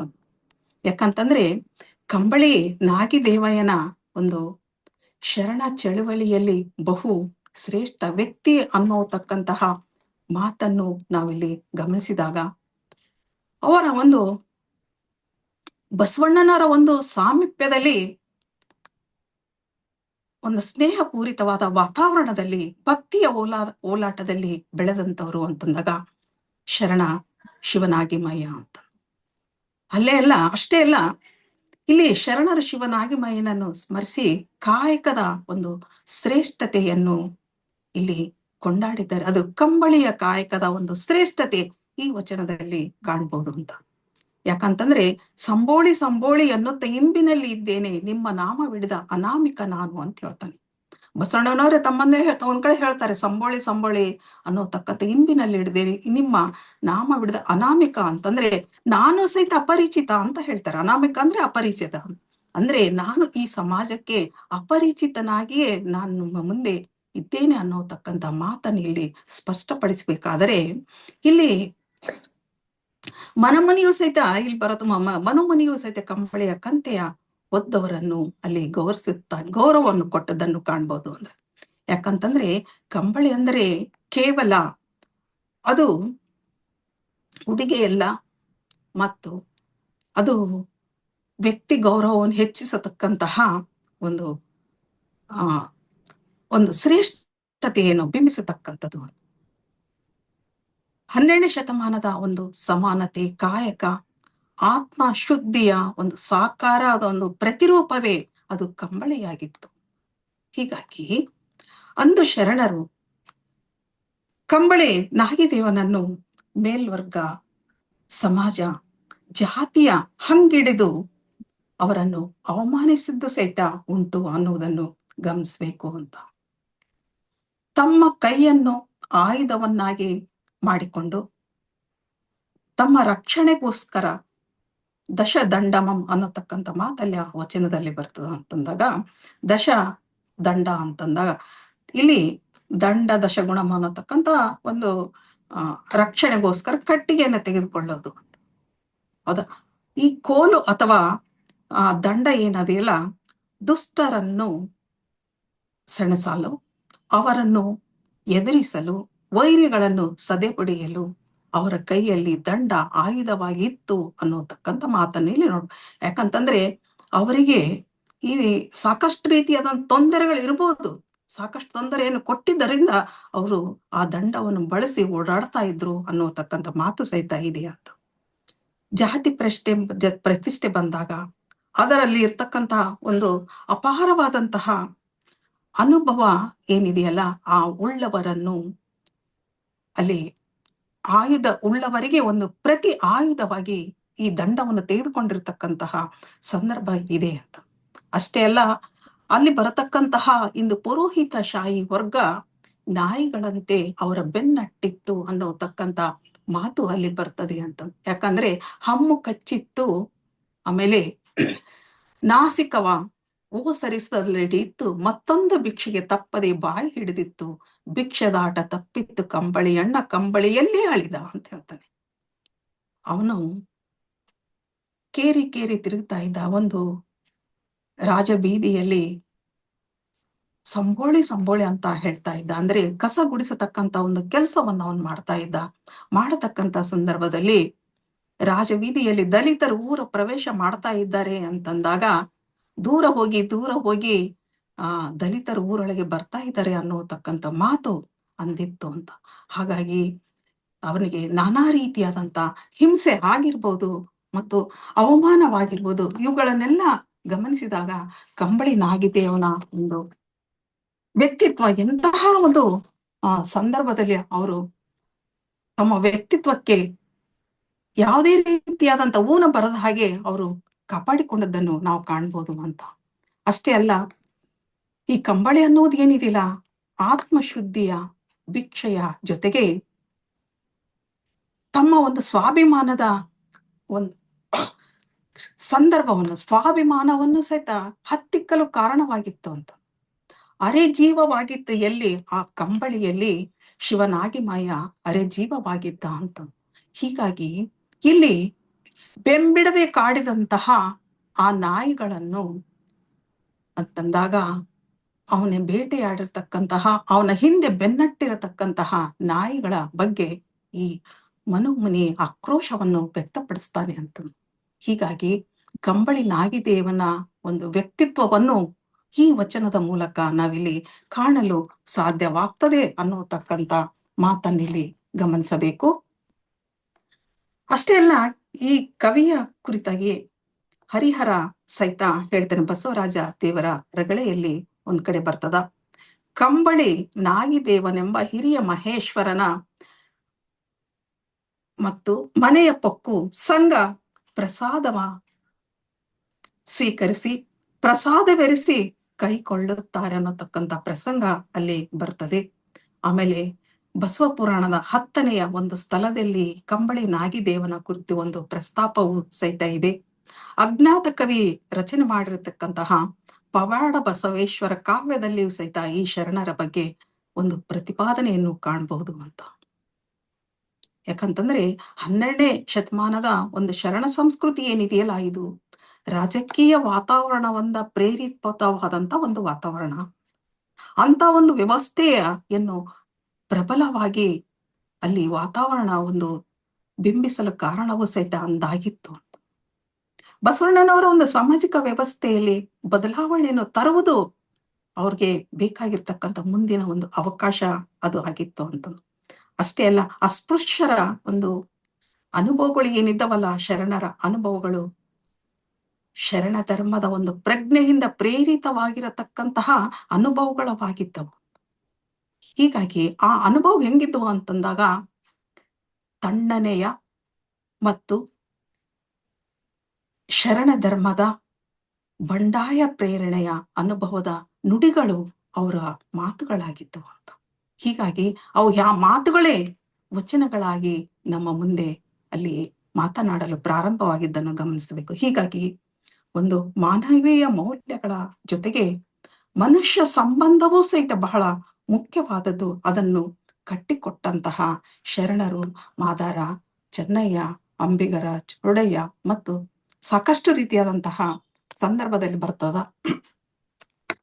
ಇಂತಹ ಒಂದು ಸಾಕಷ್ಟು ವಚನಕಾರರ ಒಂದು ಜೀವನ ವೃತ್ತಾಂತಗಳನ್ನು ನಾವು ಕಂಡಾಗ ಡೋಹರ ಕಕ್ಕಯ್ಯನಾಗಿರ್ಬೋದು, ಸಮಗಾರ ಹರಳಯ್ಯನಾಗಿರ್ಬೋದು, ಉರಿಲಿಂಗ ಪೆದ್ದಿಯಾಗಿರ್ಬೋದು, ಇಂತಹ ಸಾಕಷ್ಟು ರೀತಿಯಾದಂತಹ ವಚನಕಾರರನ್ನು ನಾವು ಕಾಣಬಹುದು.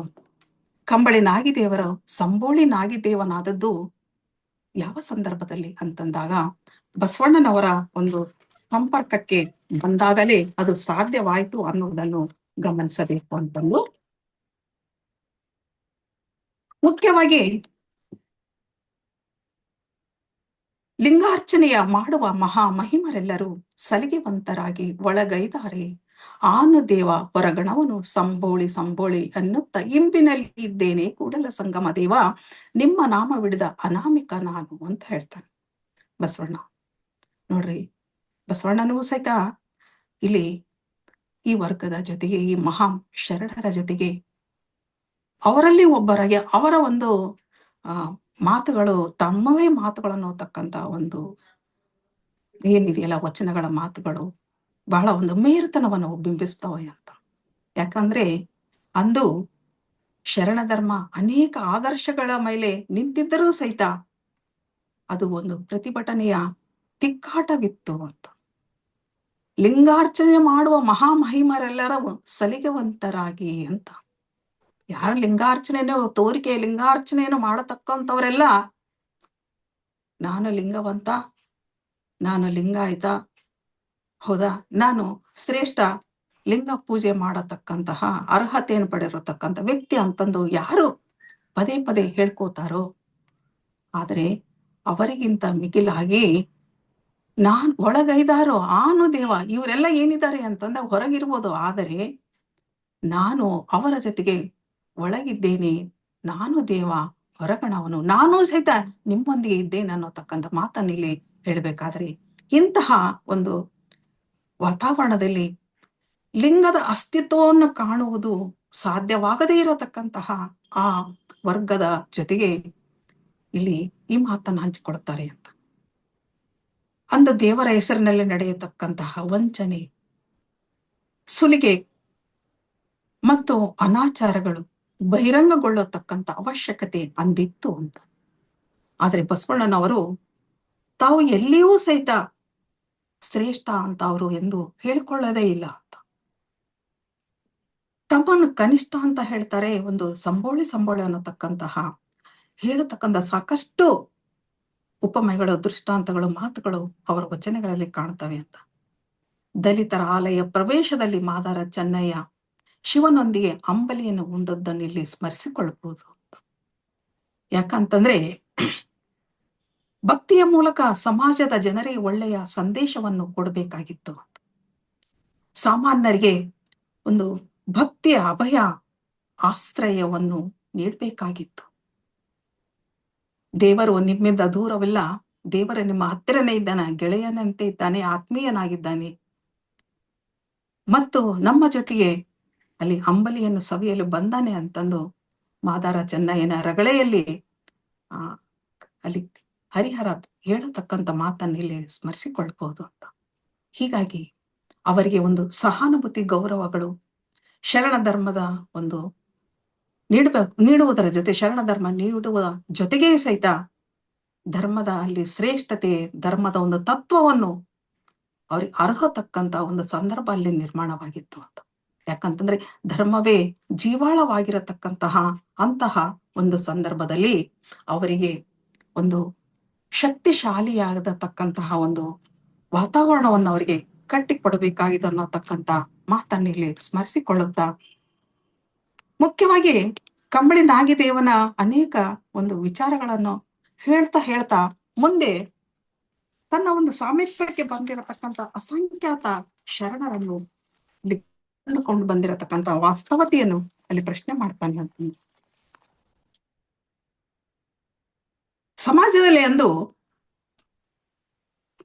ಶಿವನಾಗಿಮನ ಇಂತ ಶರಣರು ಅಸ್ಪೃಶ್ಯ ಒಂದು ಶಾಪದಿಂದ ನೊಂದರು ಸಹಿತ ಹೊಸ ಸಮಾಜ ನೇತಾರರ ಕುರಿತು ದೈವತ್ವದ ಕನಸುಗಳನ್ನು ಅವರೆಲ್ಲ ಕಾಣಲು ಪ್ರಾರಂಭಿಸಿದ್ದರು ಅಂತ. ಅದುವೇ ಲಿಂಗ ಧಾರಣೆಯ ಒಂದು ವ್ಯವಸ್ಥೆ ಅದಾಗಿತ್ತು. ಅಂಗದಲ್ಲಿ ಲಿಂಗ ಕಾಣಬೇಕಾದರೆ ಅಂಗದಲ್ಲಿ ಲಿಂಗವನ್ನು ಸಮರಸಗೊಳಿಸತಕ್ಕಂತಹ ವ್ಯಕ್ತಿಯ ಒಂದು ಸತ್ಯ ಶೋಧವು ಸಹಿತ ಅದನ್ನು ಗಮನಿಸಬೇಕು. ಅಂಗದ ಮೇಲೆ ಲಿಂಗವಿದ್ದವ ಬಳಿಕ ಲಿಂಗಹೀನರ ಬೆರೆಸಲಾಗದು. ಅಂಗದ ಮೇಲೆ ಲಿಂಗವಿದ್ದ ಬಳಿಕ ಲಿಂಗವನ್ನು ಮುಂತಾಗಿ ಎಲ್ಲ ಕ್ರಿಯೆಗಳು ಗಮನಿಸಬೇಕಲ್ಲದೆ ಅಂಗ ಮುಂತಾಗಿ ಲಿಂಗ ಗಮನಿಸಲಾಗದು ಅಂತ. ಅಂಗ ಸಂಬಂಧಿಯಾಗಿ ಅಂಗ ಮುಂತಾಗಿಪ್ಪರು ಲಿಂಗಕ್ಕೆ ದೂರವಯ್ಯ ನಾಗಪ್ರಿಯ ಚೆನ್ನ ರಾಮೇಶ್ವರ ಅಂತಂದು. ಜಾತಿಯ ಒಂದು ಹಂಗಿಲ್ಲದೆ ಕೊರಳಲ್ಲಿ ಲಿಂಗ ಧಾರಣೆಯನ್ನು ಮಾಡಿ ಕೊಟ್ಟಿರತಕ್ಕಂತಹ ಸಂದರ್ಭವನ್ನು ನೆನಪಿಸಿಕೊಳ್ಳುತ್ತಾರೆ ಇಲ್ಲಿ ಅಂತ ಈ ವಚನದಲ್ಲಿ. ಸಮಾನತೆ ಅನ್ನುವುದು ಶರಣತಮ ಸಂಸ್ಕೃತಿಯ ಒಂದು ಮೇರುತನ್ನ ಸಾರುವಂತಹ ಒಂದು ಸಂದರ್ಭ ಅದು ಅಂತ. ಏಕದೇವೋಪಾಸನೆ ಏನಿದೆಯಲ್ಲ, ಇದು ಕಲ್ಲಾದರೂ ಸಹಿತ ಶರಣ ಧರ್ಮದ ಎಡೆಗೆ ವಾಲಲು ಪ್ರೇರಣೆ ಪಡೆದುಕೊಂಡಿರತಕ್ಕಂತ ಸಂದರ್ಭ ಅಂದು ನಿರ್ಮಾಣವಾಗಿತ್ತು ಅಂತ. ಇಷ್ಟಲಿಂಗವನ್ನು ಧರಿಸಿ ಶರಣ ಧರ್ಮದ ಅನುಭಾವಿಗಳಾಗಿರತಕ್ಕಂತಹ ಇವರನ್ನು ಸಮಾಜದ ಅಧಿಕೃತ ವ್ಯಕ್ತಿಗಳನ್ನು ಹಾಗೆ ಮಾಡಿದ ಅಣ್ಣನವರಿಗೆ ಅನೇಕ ರೀತಿಯಾದ ಸವಾಲುಗಳು ಮುಂದಾಗಿತ್ತು ಅಂತ. ಯಾಕಂದ್ರೆ ವೈದಿಕ ವ್ಯವಸ್ಥೆಯ ಅಧೀನರು ತಮ್ಮ ಜಾತಿಯೇ ಶ್ರೇಷ್ಠವೆಂದು ಅವರು ಸಾರಿದ್ದರು, ಅದನ್ನ ಪ್ರಚಾರವನ್ನು ಸಹಿತ ಮಾಡಿದ್ದರು, ಶೋಷಣೆ ಸಹಿತ ಮಾಡ್ತಾ ಇದ್ರು. ಆದರೆ ಶಿವನಾಗಿಮಯ್ಯನಂತವರು ಅವರನ್ನು ಲಿಂಗಹೀನರೆಂಬುದನ್ನು ಗಮನಿಸಬೇಕು ಅಂತ. ಯಾಕಂತಂದ್ರೆ ಒಂದು ಲಿಂಗಹೀನರೆಂದು ಸಮಾಜ ಅವರನ್ನು ನೋಡಿದ್ದು ಸಹಿತ ಇರ್ಬೋದು, ಆದರೆ ಮುಖ್ಯವಾಗಿ ಶರಣ ಧರ್ಮದ ಅನೇಕ ಒಂದು ತಾತ್ವಿಕ ಒಟ್ಟು ಕ್ರೋಢೀಕರಣದ ಅನುಭವಗಳನ್ನು ಮೊತ್ತಗಳನ್ನು ಉಲ್ಲೇಖಿಸಿದ್ರೂ ಸಹಿತ ಕೆಲವೊಂದು ಸಮಯದಲ್ಲಿ ನಿರ್ಣಯಗಳು ಸಮಾಜಮುಖಿ ಚಿಂತನೆಯನ್ನು ಅವು ಬಿಂಬಿಸ್ತಾ ಹೋಗ್ತವೆ ಅಂತ. ಸಮಾಜದಲ್ಲಿ ಹದಗೆಟ್ಟ ವ್ಯವಸ್ಥೆಯನ್ನು ಸರಿಪಡಿಸತಕ್ಕಂತಹ ಒಂದು ಜವಾಬ್ದಾರಿ ಅಣ್ಣನವರಿಗಿತ್ತು ಅನ್ನೋದನ್ನು ನಾವು ಮುಖ್ಯವಾಗಿ ಗಮನಿಸಲೇಬೇಕು ಅಂತ. ಯಾಕಂತಂದ್ರೆ ನಮಗೆ ಬೇಕಾಗಿರತಕ್ಕಂತಹ ಒಂದು ಪರಿಶುಭ್ರವಾದ ಸಮಾಜದ ಅವಶ್ಯಕತೆ ಅಂದಿದ್ದುದನ್ನು ಗಮನಿಸಿಕೊಳ್ಳ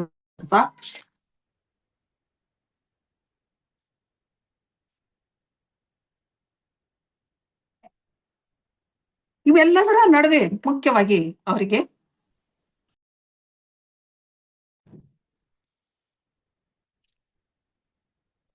ಇವೆಲ್ಲದರ ಒಂದು ನಡುವೆ ಮೇಲ್ವರ್ಗ ಅಂತ ಗುರುತಿಸಿಕೊಂಡಿರ್ತಕ್ಕಂತಹ ಜೈನಿಯ ಮತ್ತು ವೈದಿಕ ಧರ್ಮದವರ ಒಂದು ಶೋಷಣೆ, ದ್ವಂದ್ವಗಳು ಇವೆಲ್ಲವೂ ಸಹಿತ ಆ ಸಂದರ್ಭದಲ್ಲಿ ಅವರನ್ನು ಕಾಡ್ತಾ ಇತ್ತು ಅಂತ.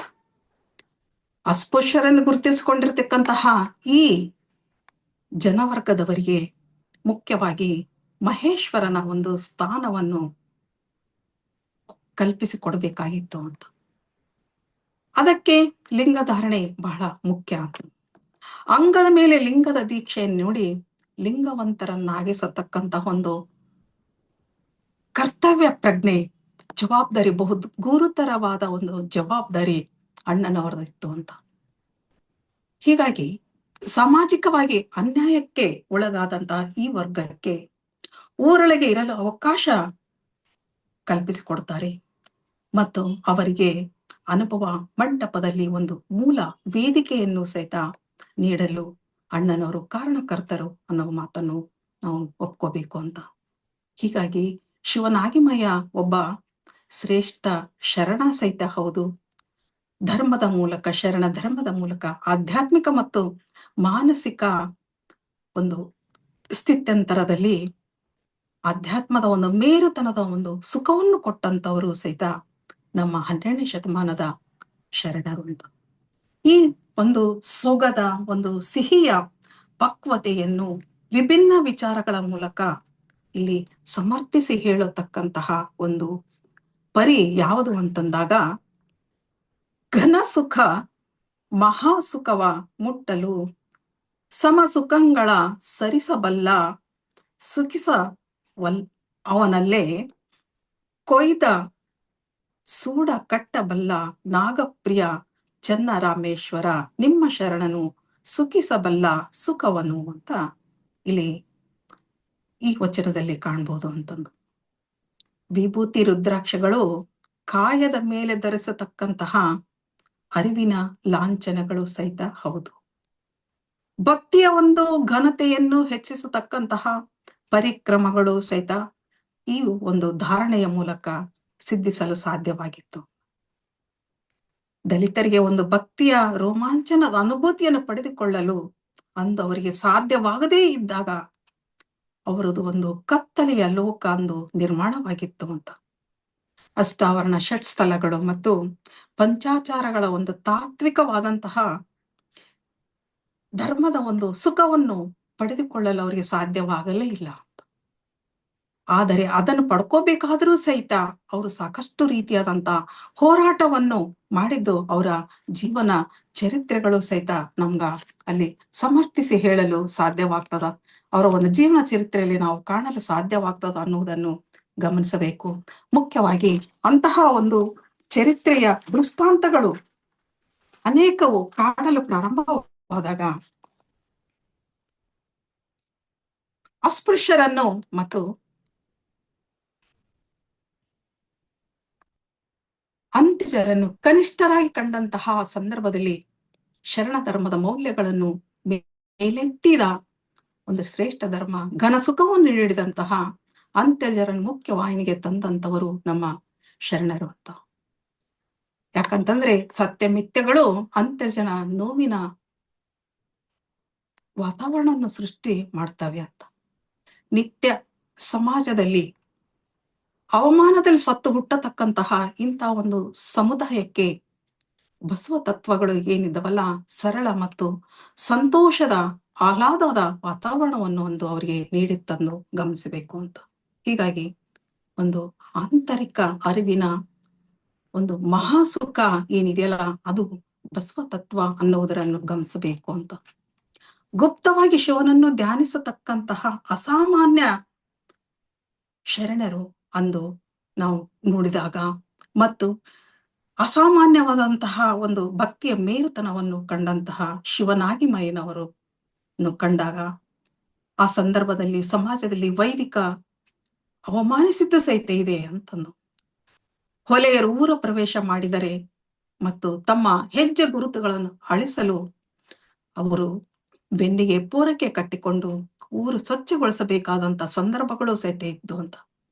ಉಗುಳು ಬಂದರೆ ನೆಲದ ಮೇಲೆ ಉಗಿಯದೆ ಅದನ್ನು ಉಗಿಯಲಿಕ್ಕೆ ಒಂದು ಮಡಿಕೆಯನ್ನು ಕಟ್ಟಿಕೊಂಡು ಸಂಬೋಳಿ ಎನ್ನುತ್ತಾ ಅಂದ್ರೆ ಎಚ್ಚರ ಎಚ್ಚರ ದಲಿತರು ಊರು ಪ್ರವೇಶ ಮಾಡ್ತಾ ಇದ್ದಾರೆ ಅಂದಾಗ ಇವರು ಊರು ಪ್ರವೇಶ ಮಾಡಿದ ಸಂದರ್ಭದಲ್ಲಿ ಎಲ್ಲಾ ಜನದವರು ಮನೆಯ ಬಾಗಿಲನ್ನು ಹಾಕೊಂಡು ಒಳಗೆ ಹೋಗ್ತಾ ಇದ್ರು ಅನ್ನೋತಕ್ಕಂತಹ ಮನನೋಯತಕ್ಕಂಥ ಸಂದರ್ಭ ಅಂದಿತ್ತು ಅಂತ.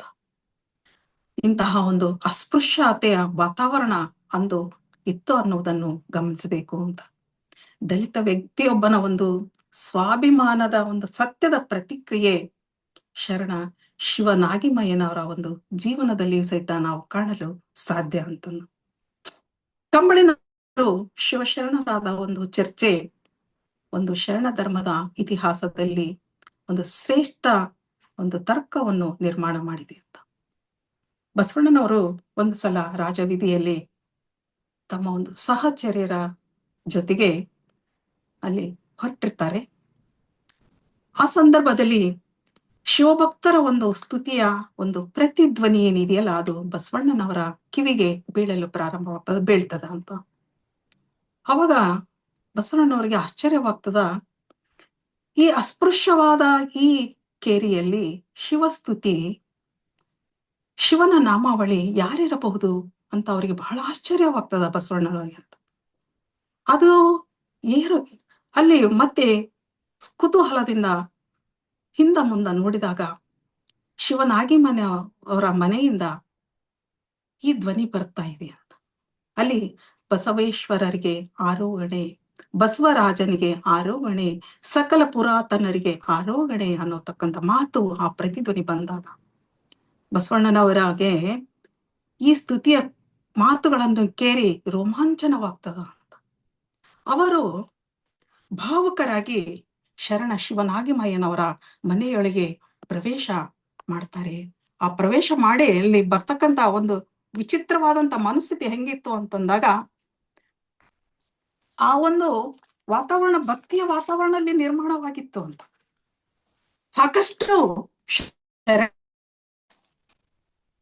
ತಮ್ಮ ಒಂದು ಭಕ್ತಿಯ ಮೇರುತನವನ್ನು ಬಿಂಬಿಸುತ್ತಾ ಅಲ್ಲಿ ಬಸವಣ್ಣನವರನ್ನು ಒಳಗೆ ಕರೆಯುತ್ತಾರೆ ಅಂತ. ಬಸವಣ್ಣನವರು ಸೀದಾ ಒಳಗ ಹೋಗಿ ಅಲ್ಲಿ ಆತಿಥ್ಯವನ್ನು ಸಹಿತ ಅವರಿಗೆ ನೀಡ್ತಾರೆ. ಅವರಿಗೆ ಈ ಒಂದು ವರ್ಗಕ್ಕೆ ಪ್ರಸಾದದ ಒಂದು ವ್ಯವಸ್ಥೆಯ ಆತಿಥ್ಯವ ಸಹಿತ ಅಂದು ಹಾಕ್ತದೆ ಅಂತ.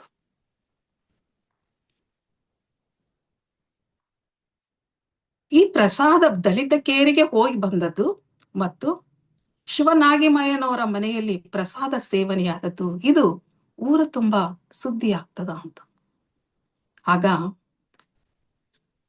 ಶಿವಭಕ್ತ ಶೂದ್ರನಾದರೂ ಆತ ವಿಪ್ರನಿಗೆ ಸಮ ಅನ್ನೋತಕ್ಕಂತಹ ತರ್ಕ ಅಲ್ಲಿ ಬರ್ತದ ಅಂತ. ಶಿವನಲ್ಲಿ ಭಕ್ತಿ ಇರದವನು ಕರ್ಮಾಚಾರದ ವಿಪ್ರನು ಅವನು ಚಾಂಡಾಲನಿಗಿಂತ ಕಡೆ ಎಂಬತಕ್ಕಂತಹ ಪ್ರತಿವಾದಗಳು ಅಲ್ಲಿ ಪ್ರಾರಂಭವಾಗ್ತವ. ಅಸ್ಪೃಶ್ಯ ಶರಣನ ಈ ಸಂವಾದಗಳು ವಚನ ಸಾಹಿತ್ಯದಲ್ಲಿ ದಾಖಲಿಸಲ್ಪಟ್ಟಿವೆ. ಇಂತಹ ಮೇರು ವ್ಯಕ್ತಿ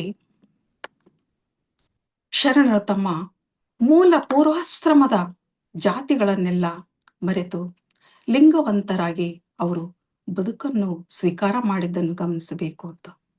ವೈದಿಕ ಧರ್ಮದವರ ಒಂದು ಕೆಂಗಣ್ಣಿಗೆ ಅವರು ಕಾರಣಕರ್ತರಾಗಿದ್ದರು ಸಹಿತ ಹೌದು.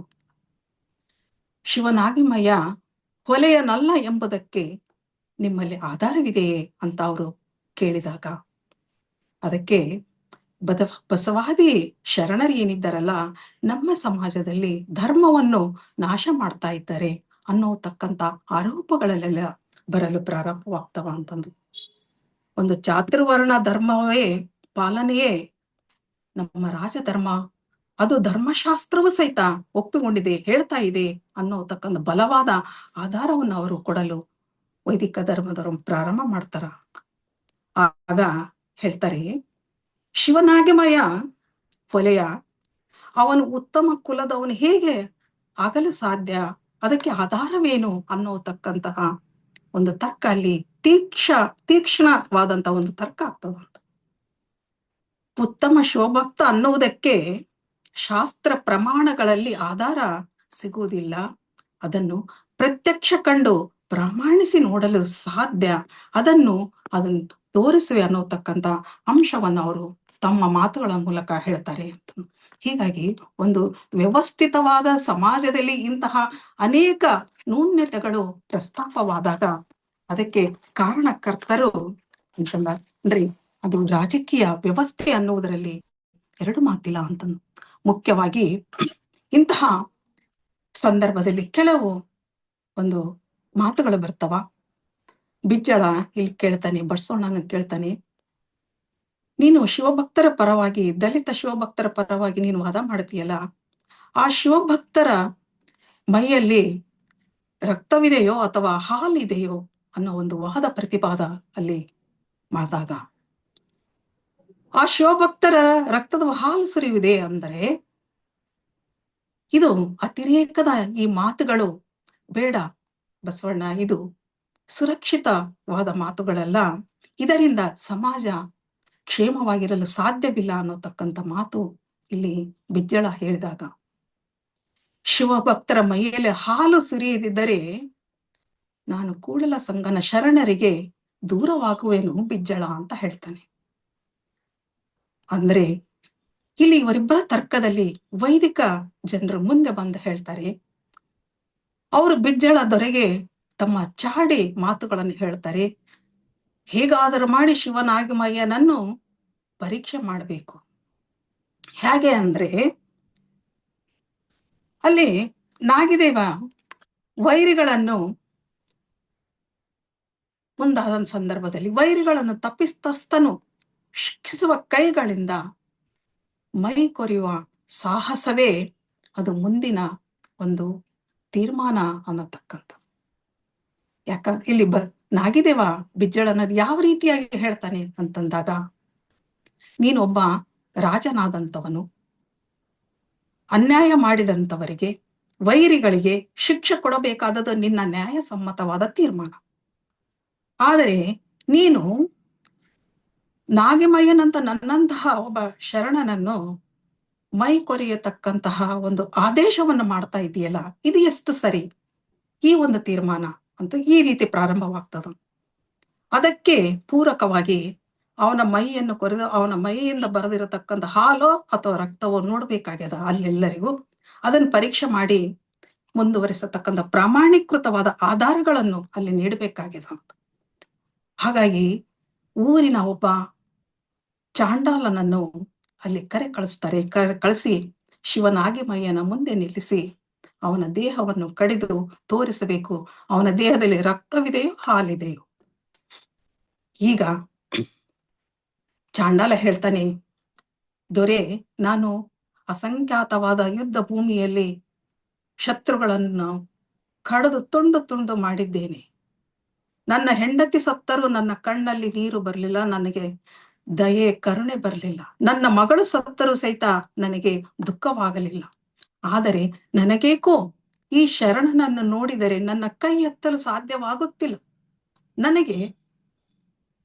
ಹೀಗಾಗಿ ಇವನ ಕಾಲನ್ನು ಮುಗಿಯಬೇಕು ಅನ್ನೋತಕ್ಕಂತಹ ಮನಸ್ಸು ನನಗಾಗ್ತಾ ಇದೆ.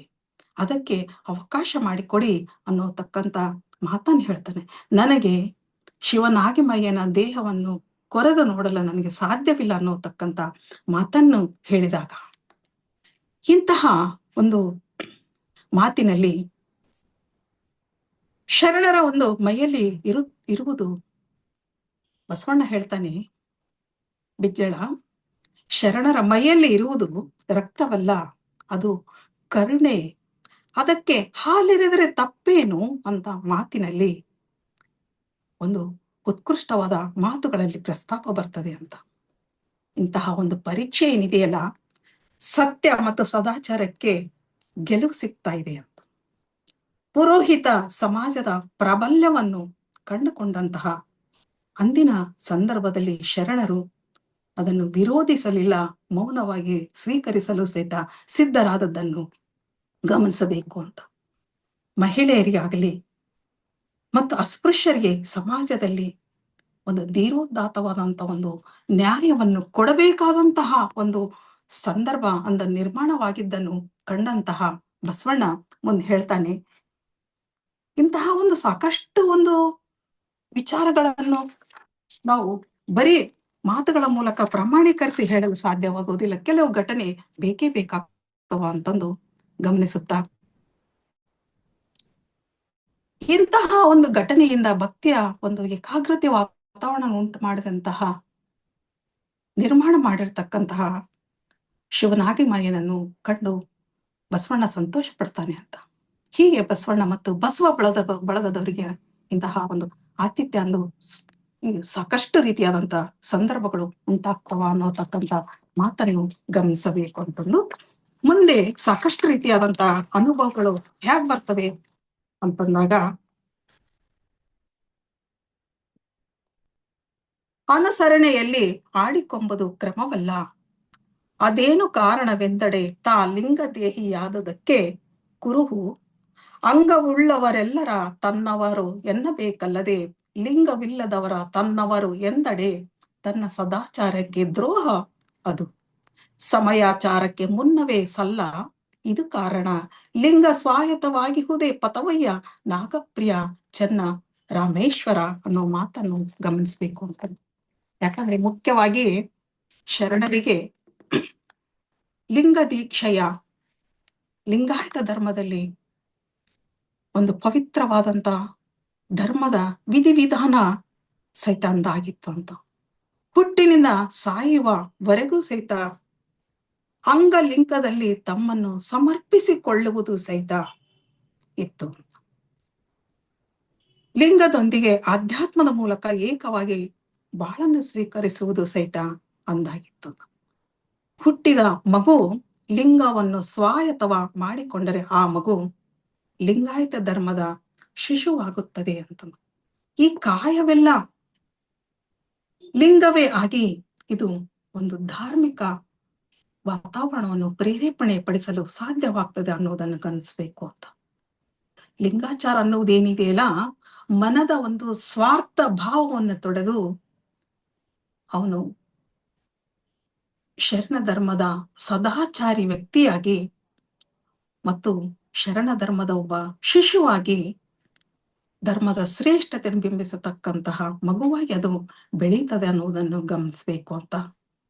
ಸದಾಚಾರಿ ಸದ್ಭಕ್ತ ವಿಭೂತಿಯನ್ನು ಧರಿಸುವುದರಿಂದ ಅದಕ್ಕೆ ಅಧ್ಯಾತ್ಮದ ಒಂದು ಶ್ರೇಷ್ಠ ಶಕ್ತಿ ಸುಖ ಸಿಗ್ತದೆ ಅನ್ನುವ ಹಂತವನ್ನು ಮತ್ತು ಅನುಭವವನ್ನು ಪಡೆದುಕೊಂಡಂತಹ ನಾವೆಲ್ಲ ಅದಕ್ಕೆ ಮುಖ್ಯ ಕಾರಣ ಇಂತಹ ಒಂದು ವಲಯದಲ್ಲಿ ವಿಭೂತಿಯ ಧಾರಣೆಯಿಂದ ನಮ್ಮ ಸಚ್ಚಾರಿತ್ರ ಧರ್ಮ ಪ್ರವರ್ತಕ ನಿಷ್ಕಲ್ಮಶ ಮನದ ಒಂದು ಪ್ರತಿಬಿಂಬವನ್ನು ಗುರುತಿಸತಕ್ಕಂತಹ ಗುರುತರ ಜವಾಬ್ದಾರಿ ಯಾವುದಕ್ಕಿತ್ತು ಅಂತಂದ್ರೆ ಈ ವಿಭೂತಿಗಿದೆ ಬಸಿತಕ್ಕಿದೆ ಅಂತ. ಶರಣ ಶಿವನಾಗಿಮಯ್ಯನವರು ಹೇಳಿದಂತೆ ಲಿಂಗ ದೇಹಿಯ ಕುರುಹು ಏನಿದೆಯಲ್ಲ ಈ ವಿಭೂತಿ ಇದೆ. ಲಿಂಗವುಳ್ಳವರೆಲ್ಲರೂ ಲಿಂಗಾಯತರು. ಅಂದು ಸಮಾಜದಲ್ಲಿ ಸದಾಚಾರ ಧರ್ಮವನ್ನು ಹೆಚ್ಚು ಮಾಡಬೇಕಾದಂತಹ ಒಂದು ವಾತಾವರಣ ಅಂತಿತ್ತು ಅಂತ.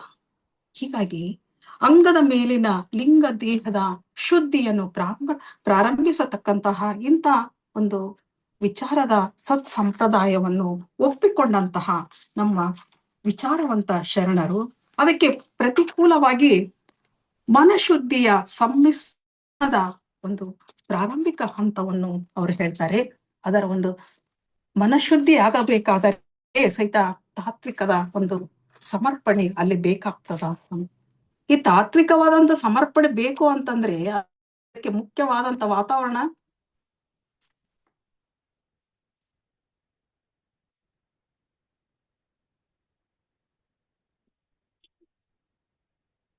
ಕೇಳ್ತದ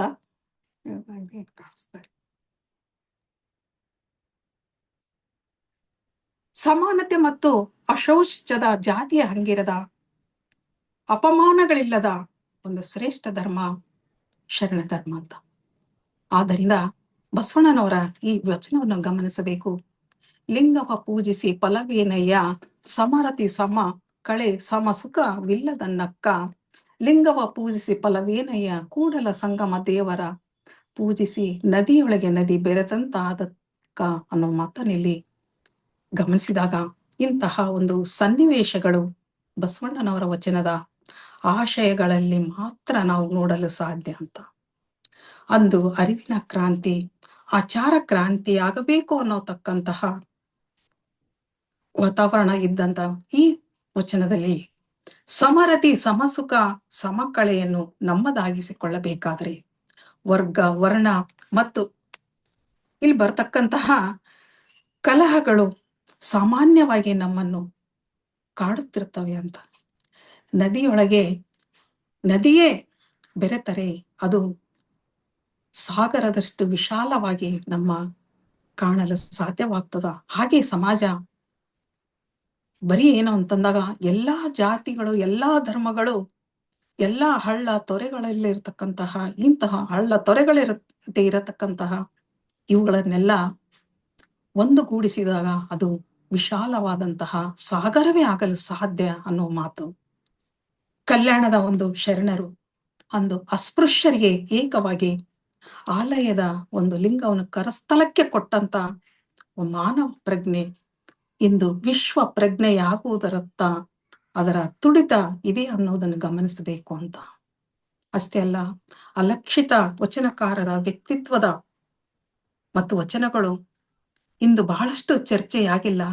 ಸಾಕಷ್ಟು ವಚನಗಳು ಚರ್ಚೆಯಾದರೂ ಸಹಿತ ಅವು ಪ್ರಮುಖ ವಚನಕಾರರ ವಚನಗಳು ಮಾತ್ರ ಚರ್ಚೆಯಾಗಿವೆ. ಆದರೆ ಶರಣರ ಚಳುವಳಿ ಪ್ರತಿಭಟನೆಯ ಒಂದು ಸಾಹಿತ್ಯ ಪ್ರಕಾರಗಳಿಗೆ ಸೀಮಿತವಾಗಿ ನಿಂತದ್ದನ್ನು ಗಮನಿಸಬೇಕು.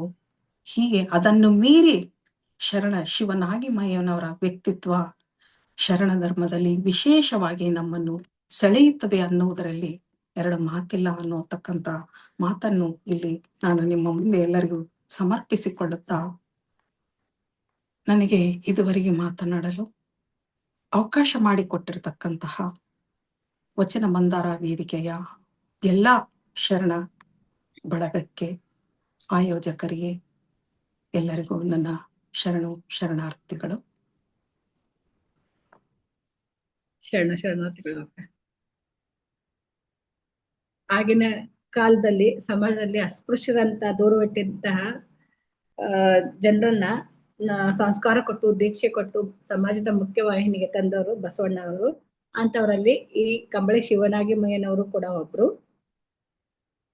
ನಾಗಿಮಯ್ಯನವರ ಬಗ್ಗೆ ಬಹುಶಃ ಈಗಿನ ಕಾಲದವ್ರಿಗೆ ಬಹಳ ಜನ ಯಾರಿಗೂ ಗೊತ್ತಿಲ್ಲ ಅನ್ಸುತ್ತೆ.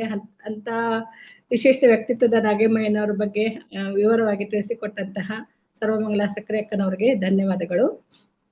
ನಾನೊಬ್ಬ ಸಾಮಾನ್ಯ ಮಹಿಳೆ ಅನ್ನುತ್ತಲೇ ತಮ್ಮ ಜ್ಞಾನದ ಆಳವನ್ನ ಅಗಾಧತೆಯನ್ನ ತಮ್ಮ ಉಪನ್ಯಾಸದ ಮೂಲಕ ತಿಳಿಸಿಕೊಟ್ಟಂತಹ ಸರ್ವಮಂಗಳ ಸಕ್ಕರೆ ಅಕ್ಕನವರಿಗೆ ನಮ್ಮ ವೇದಿಕೆಯ ಪರವಾಗಿ ಮತ್ತೊಮ್ಮೆ ಧನ್ಯವಾದಗಳನ್ನ ತಿಳಿಸುತ್ತಾ ಮುಂದಿನ ಕಾರ್ಯಕ್ರಮಕ್ಕೆ ಹೋಗೋಣ. ಈಗ ಸಂಜನಾ ಇನ್ನೊಂದು ಹಾಡು ಹೇಳ್ತದ ನೋಡ್ರಿ ಮಗು. ಹೇಳಮ್ಮ. ಮೊಬೈಲ್ ನ ಹತ್ರ ಇಟ್ಕೊಳ್ರಿ, ಸೌಂಡ್ ಬರ್ತಾ ಇಲ್ಲ ನಿಮ್ದು. ಮೊಬೈಲ್ ಅಗದಿ ಹತ್ರ ಇಟ್ಕೊಳ್ಳಿ, ಬಾಯಿ ಹತ್ರ ಇನ್ನ ಹತ್ರ ಇಟ್ಕೊಳ್ರಿ. ನಿಮ್ದು ಸೌಂಡ್ ಬರ್ತಾ ಇಲ್ಲ, ಅದಕ್ಕೆ ತುಂಬಾ ಹತ್ರ ಇಟ್ಕೊಳ್ರಿ.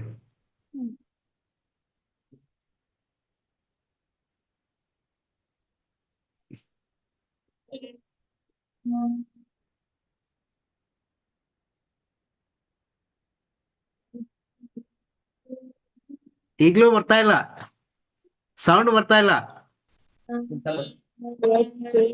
ಹಾರ್ಮೋನಿಯಂ ಬಿಟ್ಬಿಡು, ಹಂಗೆ ಹೇಳು.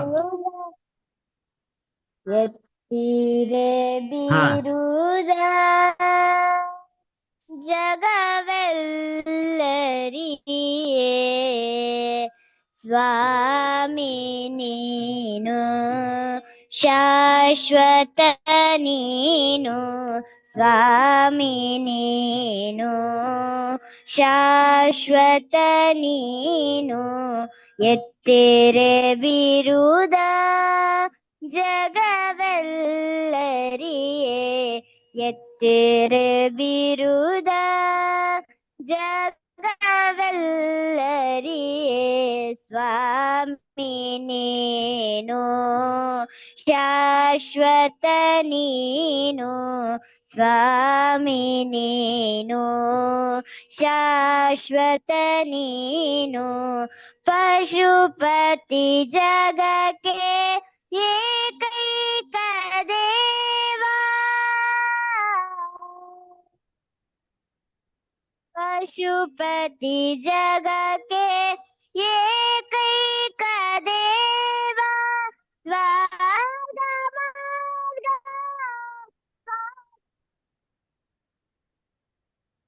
ಸ್ವಾದ ಮಾರ್ಗ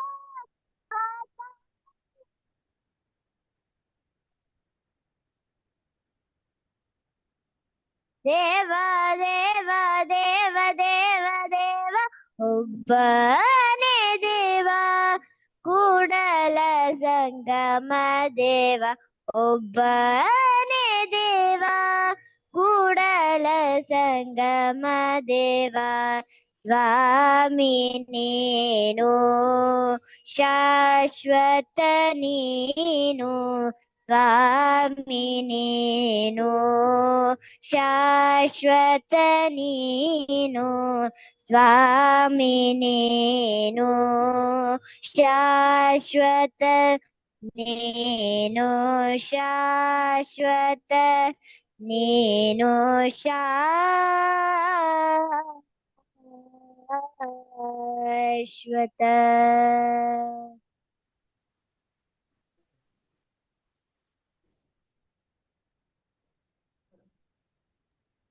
ಥ್ಯಾಂಕ್ ಯು ಇನ್ನೊಂದು ಪುಟ. ಹೇಳ್ತೀಯಮ್ಮ?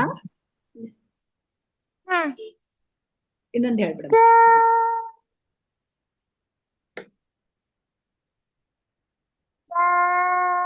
ಕೊಲ್ಲಬೇಡ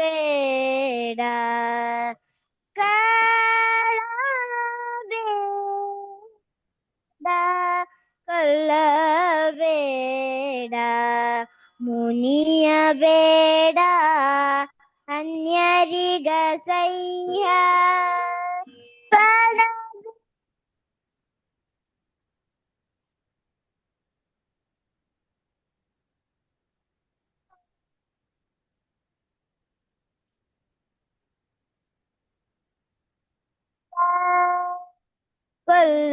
ಕೊಲ್ಲಬೇಡ ಮುನಿಯಬೇಡ ನ್ಯರಿಗಸಹ್ಯ ಪಡಬೇಡ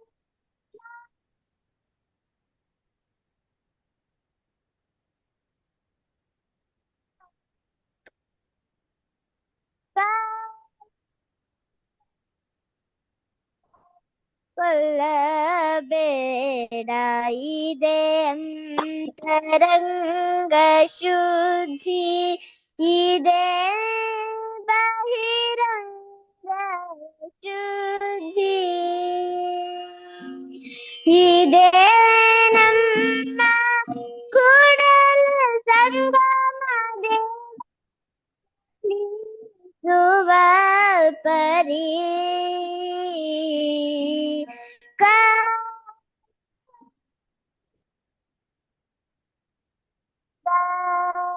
ಕೊಲ್ಲಬೇಡ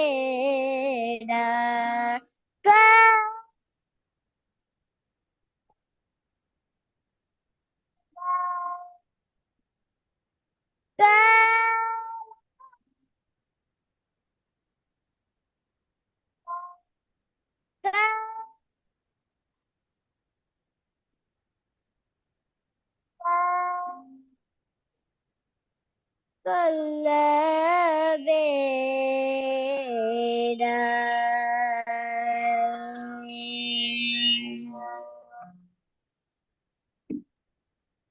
ಧನ್ಯವಾದಗಳು. ಅದ್ಭುತವಾಗಿ ಹಾಡಿದ್ಲು. ಬಹುಶಃ ಇವತ್ತು ನಮಗ್ ಭಾಗ್ಯ ಸಿಕ್ತು. ಹೋದ ವಾರದಿಂದ ಕಾಯ್ತಾ ಇದ್ವಿ ಹಾಡು ಕ್ಲಿಯರ್ ಆಗಿ ಕೇಳೋದು. ಅದು ಯಾಕೋ ಅವ್ರದ್ದು ಆಡಿಯೋ ಸಿಸ್ಟಮ್ ಯಾಕೋ ಸೆಟ್ ಆಗ್ತಿಲ್ಲ ಅದಕ್ಕೆ, ಆ ಫ್ರೀಕ್ವೆನ್ಸಿಗೆ. ಓಕೆ, ಮುಂದಿನ ಕಾರ್ಯಕ್ರಮ ಹೋಗೋಣ ಅಂತ ಹೇಳಿ. ಈಗ ಶರಣ ಸಮರ್ಪಣೆಯನ್ನ, ಸಂವಾದ ನಿರ್ವಹಣೆಯನ್ನ ವಿಜಯಕುಮಾರ್ ಸಂವಾದಿಸಿಕೊಡ್ಬೇಕಂತ ಕೇಳ್ಕೊಳ್ತೀನಿ. ಇಲ್ಲ, ಶರಣ ಸಮರ್ಪಣೆ ಇಲ್ಲ, ಇನ್ನ ಮಾತಾಡೋದಿದ್ದಾರೆ, ಅವ್ರಿಗೆ ಕೊಡೋಣ ಸಂವಾದ ಕಾರ್ಯಕ್ರಮ. ಓಕೆ, ಸಂವಾದ ಹೇಳಿದ್ದಾರೆ, ಸಂವಾದ. ಸರಿ. ಒಂದು ಉತ್ತಮ ಉಪನ್ಯಾಸವನ್ನ ಕೇಳಿದ್ವಿ ಇವತ್ತು. ಸಂವಾದದಲ್ಲಿ ಪಾಲ್ಗೊಂಡಂತ ಶೆಲವಡಿ ಮಠ್ ಮೇಡಮ್ ಅವರು ಮಾತಾಡ್ಬೋದಾ?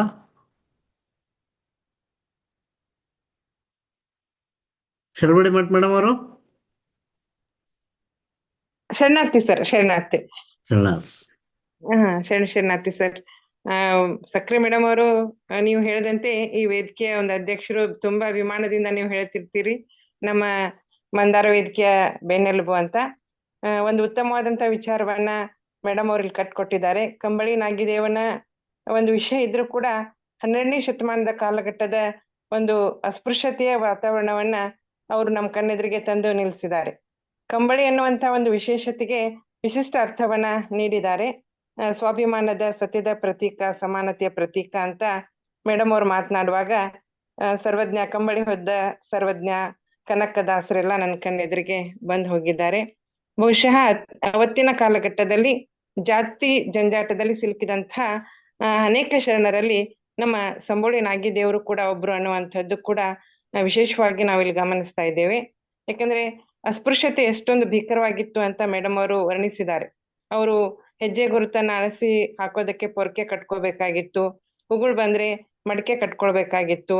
ಹಾಗೆ ಅನೇಕ ವಿಚಾರಗಳು ಕೂಡ ಹೇಳಿ, ಒಂದು ಘಟನೆ ನನಗೆ ಸಂಗೊಳ್ಳಿ ನಾಗಿದೇವ್ರ ಬಗ್ಗೆ ಪದೇ ಪದೇ ನೆನಪಾಗೋದೇನು ಅಂತಂದ್ರೆ, ಅವರು ದಲಿತ ಕೇರಿ ಮತ್ತು ಸವರ್ಣೀಯರ ಕೇರಿಯಲ್ಲಿ ಬೆಳಗಿನ ಜಾವೇ ಎದ್ದು ಸಂಬೋಳಿ ಅಂತ ಎಲ್ಲರನ್ನು ಎಚ್ಚರಿಸ್ಕೊಂಡು ಹೋಗ್ತಾ ಇರುವಾಗ ಒಂದ್ಸಲ ತಡವಾಗಿ ಅವರು ಅನಾರೋಗ್ಯ ನಿಮಿತ್ತ ಹೋಗ್ಬೇಕಾದಾಗ ಸ್ಪೃಶ್ಯರಿಗೆ ಅವ್ರ ನೆರಳು ಬಡಿಯುತ್ತೆ ಅಂತ ಅವ್ರಿಗೆ ಕಲ್ಲಿನಿಂದ ಅವರು ಹೊಡಿತಾರೆ. ಅವ್ರಿಗೆ ಧಾರಾಕಾರವಾಗಿ ರಕ್ತ ಸುರಿದು ಕಣ್ಣೆಲ್ಲ ರಕ್ತ ವರ್ಣ ಆದಾಗ ಅವರು ಏನು ಕಾಣದೆ ಬೀಳ್ತಾ ಇದ್ದಂತ ಸಂದರ್ಭದಲ್ಲಿ ಅತ್ತ ಹೋಗ್ತಾ ಇದ್ದಂತ ಬಸವಣ್ಣವ್ರು ಬಂದು ಅವರನ್ನ ಅಪ್ಕೊಳ್ತಾರೆ, ಅವರನ್ನ ಹಿಡಿತಾರೆ. ಅವಾಗ ಬಂದ್ಯಾ ತಂದೆ ಬಸವ ಬಸವ ಅಂತ ನಾಗಿದೇವ್ರು ಹೇಳಿದಾಗ ಬಸವಣ್ಣವ್ರಿಗೆ ಆಶ್ಚರ್ಯ ಆಗುತ್ತೆ. ನಿಮ್ ಕಣ್ಣೇ ಕಾಣ್ತಾ ಇಲ್ಲ, ರಕ್ತದಿಂದ ತುಂಬಿ ಹೇಗೆ ನನ್ನನ್ನ ಗುರ್ತಿಸಿದ್ರಿ ಅಂತ ಹೇಳಿದಾಗ, ಈ ಕಲ್ಯಾಣದಲ್ಲಿ ನಮ್ಮಂತ ದಲಿತರು ಬೀಳುವಾಗ ಅಪ್ಪಿ ಹಿಡಿಯುವಂತ ಒಂದೇ ಒಂದು ದಯಾಮೂರ್ತಿ ಅಂದ್ರೆ ಅಪ್ಪ ಬಸವಣ್ಣ ನೀನೇ ಅಲ್ವೇ ಅಂತನ್ನುವಂತ ಮಾತು ನನ್ಗೆ ಪದೇ ಪದೇ ಅದು ಆ ಘಟನೆ ನೆನಪಿಗೆ ಬರುತ್ತೆ. ಆ ಒಂದು ಘಟನೆ ಕುರಿತು ಮತ್ತೆ ಸಾಕಷ್ಟು ವಿಚಾರಗಳನ್ನ ಮೇಡಮ್ ಅವರು ಸಂಶೋಧನೆ ಮಾಡಿದ್ದಾರೆ, ಓದ್ಕೊಂಡಿದ್ದಾರೆ. ತಮ್ಮ ಅಧ್ಯಯನಶೀಲವಾದಂತ ಒಂದು ವಿಚಾರವನ್ನ ಸ್ಪಷ್ಟವಾಗಿ, ಅತ್ಯಂತ ಶಾಂತವಾಗಿ, ಸರಳವಾಗಿ ಇವತ್ತು ತಮ್ಮ ಉಪನ್ಯಾಸದಲ್ಲಿ ಕಟ್ಟಿಕೊಟ್ಟಿದ್ದಾರೆ. ಮೇಡಮ್ ಅವ್ರಿಗೆ ಈ ವೇದಿಕೆ ಪರವಾಗಿ, ಎಲ್ಲರ ಪರವಾಗಿ ತುಂಬ ಹೃದಯದ ಧನ್ಯವಾದಗಳನ್ನ, ಅಭಿನಂದನೆಗಳನ್ನ ಸಲ್ಲಿಸ್ತಾ ಇದ್ದೇನೆ. ಅವಕಾಶಕ್ಕಾಗಿ ಧನ್ಯವಾದಗಳು ಸರ್. ಧನ್ಯವಾದಗಳು ಮೇಡಮ್. ಶರಣಾರ್ಥಿಗಳು. ಶರಣಾರ್ಥಿ. ಧನ್ಯವಾದಗಳು ಪುಷ್ಪಾ ಮೇಡಮ್, ಧನ್ಯವಾದಗಳು. ಶರಣಾರ್ಥಿ ಮೇಡಮ್. ಆ ಒಂದು ವಿಚಾರ ನನ್ಗ ನೆನ್ಪಿತ್ತು, ಬಟ್ ಅದು ಬಹಳ ಒಂದು ಪ್ರಖ್ಯಾತವಾದಂತ ವಿಚಾರ, ಹಂಗಾಗಿ ಯಾರಾದ್ರೂ ಹೇಳ್ತಾರ ಬಿಡು ಅನ್ನೋದು ಸುಮ್ನೆ ಆಗಿದ್ದೆ. ಬಹಳ ದಿನ ಆಗಿತ್ತು ಮೇಡಮ್ ನಿಮ್ಮನ್ನ ಭೇಟಿ ಆಗ್ಲಾರ್ದ, ನಿಮ್ ಮಾತ್ ಕೇಳಾರ್ದ. ಖುಷಿ ಆಯ್ತು ಇವತ್ತು. ಧನ್ಯವಾದಗಳು. ಶಿವಪ್ರಕಾಶ್ ಸರ್. ಶರಣಾರ್ಥಿಗಳು. ಶಿವಪ್ರಕಾಶ್ ಅವರು, ನಂತರ ಡಾಕ್ಟರ್ ನೀಲಾಂಬಿಕೆ ಪೊಲೀಸ್ ಪಾಟೀಲ್ ಅವರು. ಶರಣಾರ್ಥಿಗಳು ಸರ್. ವೇದಿಕೆಯಲ್ಲಿ ಇರುವ ಎಲ್ಲ ಶರಣರಿಗೂ ಶರಣಾರ್ಥಿಗಳನ್ನ ಹೇಳಿ, ಮತ್ತೊಮ್ಮೆ ಡಾಕ್ಟರ್ ಸರ್ವಮಂಗಳ ಸಕ್ರಿಯಕ್ಕನವರ ಬಹಳ ಅದ್ಭುತವಾದ ಮಾತುಗಳನ್ನ ಕೇಳುವಂತ ಅವಕಾಶ ಸಿಕ್ತು. ಅವರು ಶರಣ ತತ್ವಗಳನ್ನ ಎಳೆಯಾಗಿ ಬಿಡಿಸುವಂತಹ ವಿಚಾರಗಳನ್ನು ಕೇಳುವುದೇ ಮನಸ್ಸಿಗೆ ಬಹಳ ದೊಡ್ಡ ಆನಂದ ಅನ್ನುವಂಥ ಮಾತನ್ನ ನಾನು ಇಲ್ಲಿ ಹೇಳಲೇಬೇಕಾಗತ್ತೆ. ಈ ಪ್ರವಚನ ನಂತರ ನನಗೆ ಒಂದೆರಡು ವಿಷಯಗಳು ಗೋಚರವಾಗ್ತಾ ಇದೆ. ಯಾವುದಾದ್ರೂ ಒಂದು ಸಮಾಜ, ಇವತ್ತಿನ ಸಮಾಜವನ್ನು ನೀವು ತಿಳ್ಕೊಂಡ್ರು ಕೂಡ ಆ ಸಮಾಜವನ್ನ ಯಾವ ದೃಷ್ಟಿಯಿಂದ ನೋಡ್ಬೇಕು ಅನ್ನುವಂಥದ್ದು, ಸಮಾಜವನ್ನ ಯಾವತ್ತಿಗೂ ಕೂಡ ಅಂತ್ಯಜನ ದೃಷ್ಟಿಯಿಂದ ನೋಡ್ಬೇಕು ಅನ್ನುವಂಥದ್ದು. ಇವತ್ತು ಭವ್ಯ ಭಾರತದ ಬಗ್ಗೆ ಬಹಳಷ್ಟು ವಿಷಯಗಳನ್ನ ನಾವು ಮಾತಾಡ್ತೇವೆ. ಭಾರತ ಎತ್ತಿರುವಂತಹ ಎತ್ತರಗಳ ಬಗ್ಗೆ ನಾವು ಮಾತಾಡ್ತಾ ಇದ್ದೇವೆ. ಆದರೆ ಇದು ಆ ದಲಿತ ಪ್ರಜ್ಞೆಯೊಳಗೆ ಸಮಾವೇಶಗೊಂಡಿದೆಯೇ ಅನ್ನುವಂಥದ್ದು ಬಹಳ ಮುಖ್ಯವಾದಂತ ಪ್ರಶ್ನೆ. ಹಾಗಾಗಿ ಕಲ್ಯಾಣ ಅನ್ನುವಂಥದ್ದು, ಕಲ್ಯಾಣವಾದದ್ದು ದಲಿತ ಪ್ರಜ್ಞೆಯಿಂದ ಕಲ್ಯಾಣವನ್ನು ನೋಡಿದಾಗ ಮಾತ್ರ ಅರ್ಥವಾಗುತ್ತೆ. ಹಾಗಾಗಿ ಅಂತ್ಯಜನ ದೃಷ್ಟಿ ಅನ್ನುವಂಥದ್ದೇ ಒಂದು ಸಮಾಜದ ಕಲ್ಯಾಣದ ಕಟ್ಟಕಡೆಗೆ ಅಳತೆಗೊಳ್ಳು ಅನ್ನೋದನ್ನ ನಾವು ಶರಣರೆಲ್ಲರೂ ನಿಸ್ಸಂದೇಹವಾಗಿ ಅರ್ಥ ಮಾಡ್ಕೊಳ್ಬೇಕು. ಮತ್ತೊಂದು ನೋಡಿ, ಬಸವೇಶ್ವರರನ್ನ ನಾವು ಎಷ್ಟೊಂದು, ಇವತ್ತು ಬಸವೇಶ್ವರರ ಬಗ್ಗೆ ಮತ್ತೊಂದು ವಿಷಯವನ್ನ ನಾನು ಅರ್ಥ ಮಾಡ್ಕೊಂಡೆ. ಬಸವಣ್ಣ ಅನ್ನುವಂಥವ್ರು ಬಸವಣ್ಣ ಆಗಿರೋದಕ್ಕೆ ಕಾರಣ ತಮ್ಮ ಜೀವಿತದ ಅವಧಿಯಲ್ಲಿಯೇ ತಾವು ಮಾಡಿದಂತಹ ತತ್ವಗಳ ಮಿತಿಯನ್ನು ಅವರು ಅರ್ಥ ಮಾಡ್ಕೊಂಡಿದ್ರು ಅಂತ ಹೇಳಿ. ಇದು ಬಹಳ ಘನಪುರುಷನ ಮತ್ತೊಂದು ಗುಣ ಅಂತ. ಅವರು ಅಂಗದ ಮೇಲೆ ಲಿಂಗದ ಬಗ್ಗೆ ಮಾತಾಡ್ತಾರೆ, ಆದರೆ ಮುಂದುವರೆದು ಆ ಲಿಂಗ ತಂದಂತಹ ಒಂದು ಸೀಮಿತತೆ ಬಗ್ಗೆನೂ ಮಾತಾಡ್ತಾರೆ. ನೋಡಿ, ಹಾಗೆ ನೋಡುತ್ತಿದ್ದಂತೆಯೇ ಆ ಕಲ್ಯಾಣದೊಳಗೆ ಒಂದು ವರ್ಗದ ಸೃಷ್ಟಿಯಾಯಿತು ಅಂತ ಹೇಳಿ. ಆ ವರ್ಗ ಎಂಥದ್ದು ಅಂತ ಹೇಳಿದ್ರೆ, ಅಂಗದ ಮೇಲೆ ಲಿಂಗವಿದ್ರೂ ಕೂಡ ಲಿಂಗವನ್ನ ಪೂಜೆ ಮಾಡಿಯೂ ಕೂಡ ಸಂಗಯ್ಯನಿಗೆ ಹತ್ತಿರವಾಗದಂತಹ ಒಂದು ವರ್ಗ ಅನ್ನುವಂಥದ್ದು. ಹಾಗಾಗಿ ತಮ್ಮ ತತ್ವಗಳು ತಾವು ಒಪ್ಪದ ಒಂದು ವರ್ಗದ ಸೃಷ್ಟಿಯನ್ನು ಮಾಡಿದಾಗ ಅವರೇ ಹೇಳುವಂತ ವಚನಗಳಲ್ಲಿ ಬರೆಯುವ ಹಾಗೆ ಅವರಿಗೆ ಅದು ಸಹಮತಿ ಇರಲಿಲ್ಲ. ಹಾಗಾಗಿ ಅವರು ಮುಂದುವರೆದು ಹೇಳ್ತಾರೆ, ಲಿಂಗ ಪೂಜೆಗಿಂತನೂ ಸಂಗಯ್ಯನನ್ನ ಒಲಿಸಿಕೊಳ್ಳುವಂತಹ ಪೂಜೆ ಮುಖ್ಯವಾದ್ದು ಅಂತೇಳಿ. ಇವೆರಡು ಮಾತುಗಳು ಬಹಳ ಮುಖ್ಯ, ಕಲ್ಯಾಣದ ದೃಷ್ಟಿಯಿಂದ ಬಹಳ ಮುಖ್ಯವಾಗುತ್ತೆ.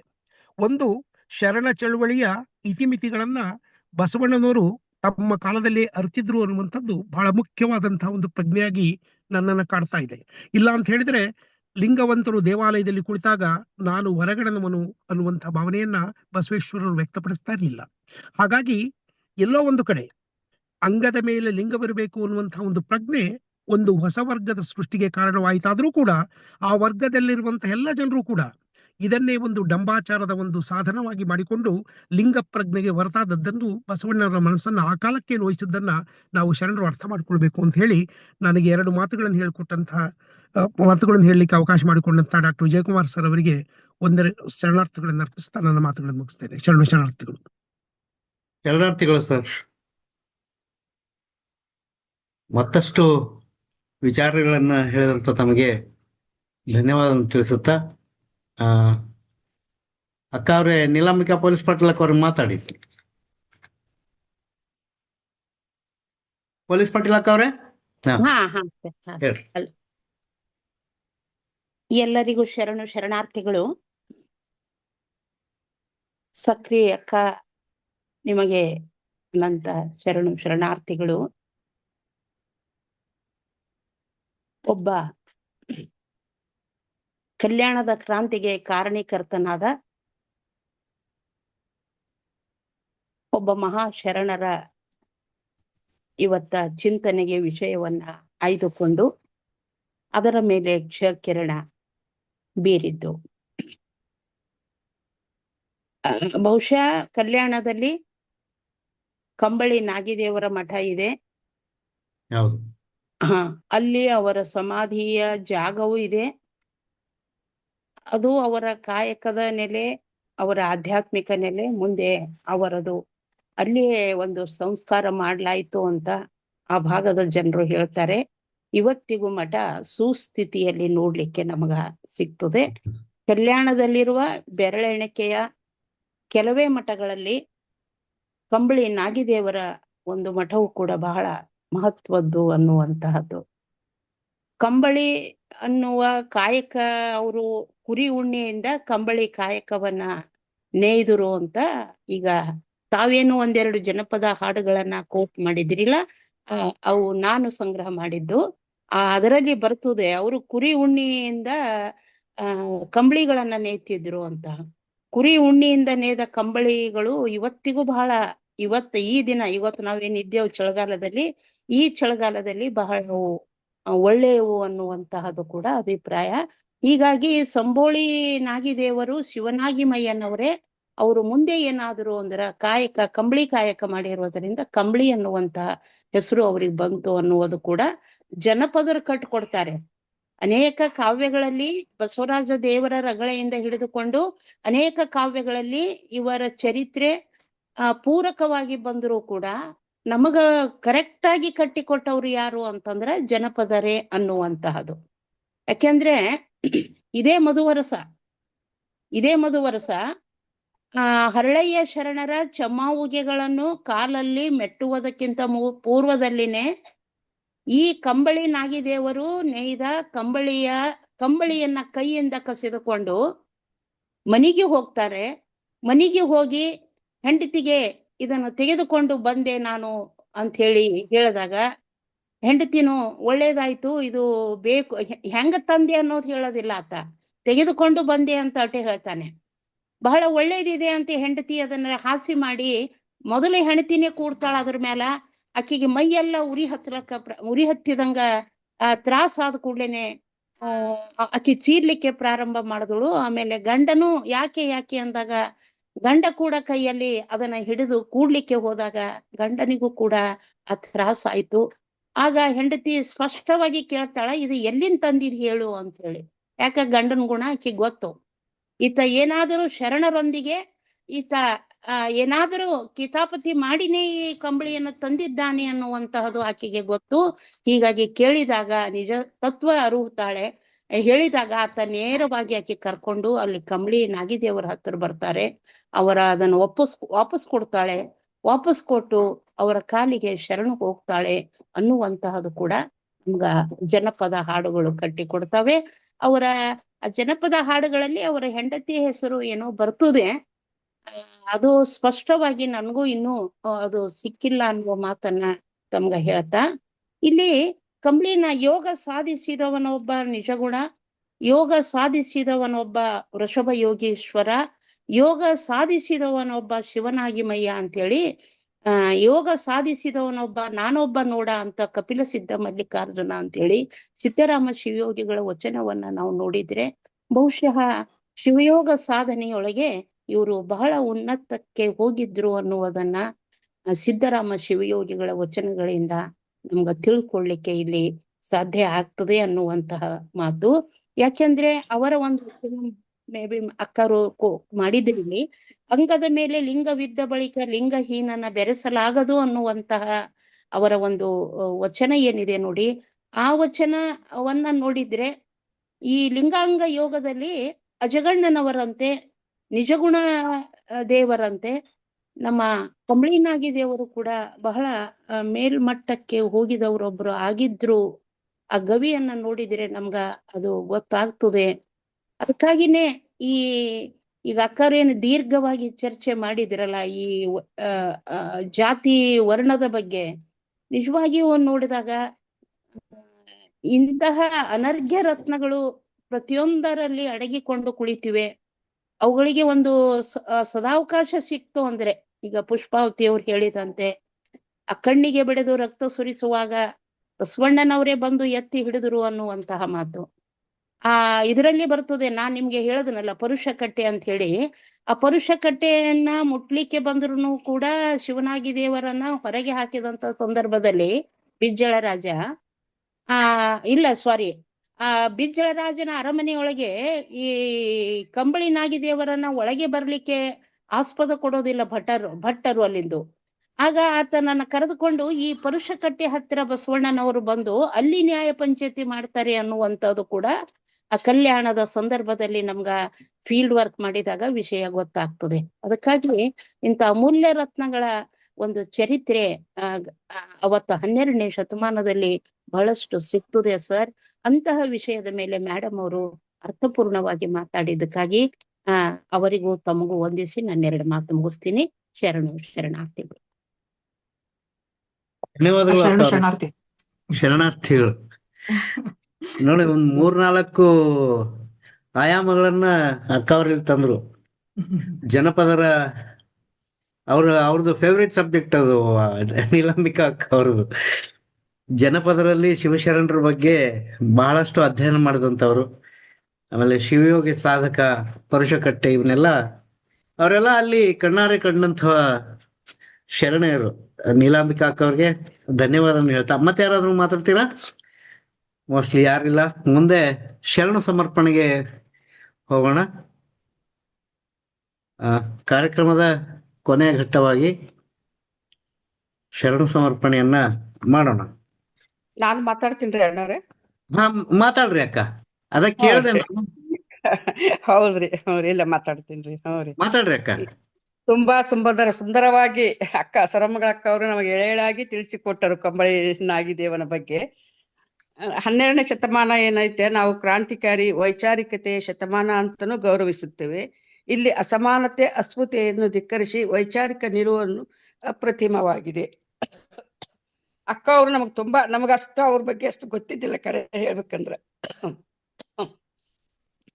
ನಾಗಿ ದೇವರ ಬಗ್ಗೆ ವಚನಗಳನ್ನು ನಮಗ ಅಷ್ಟು ಸರಿಯಾಗಿ ಸಿಕ್ಕಿದ್ದಿಲ್ಲ. ಇವತ್ತು ಬಹಳ ಸುಂದರವಾಗಿ ಎಳೆಯಾಗಿ ನಮಗೆಲ್ಲ ತಿಳಿಸಿಕೊಟ್ರು. ಅವರಿಗೆ ತುಂಬು ಹೃದಯದ ಧನ್ಯವಾದಗಳನ್ನು ತಿಳಿಸುತ್ತೇನೆ. ಅದೇ ರೀತಿ ಇವರ ಜೊತೆಯನ್ನು ಪೊಲೀಸ್ ಪಾಟೀಲ್ ಅಕ್ಕ ಅವರಾಗಿರ್ಬೋದು, ಶಿವಪ್ರಕಾಶ್ ಅಣ್ಣ ಅವರು, ಪುಷ್ಪಾವತಿ ಶೆಲ್ವಾಡಿಬಿಟ್ಟ ಅಕ್ಕ ಅವರು ಕೂಡ ಸಾಕಷ್ಟು ವಿಚಾರಗಳನ್ನು ತಿಳಿಸಿಕೊಟ್ರು. ಅವರಿಗೂ ಕೂಡ ಧನ್ಯವಾದಗಳು. ಥ್ಯಾಂಕ್ ಯು ಅಕ್ಕ. ಶರಣಾರ್ಥಿಗಳು ಅಕ್ಕ. ಧನ್ಯವಾದಗಳು.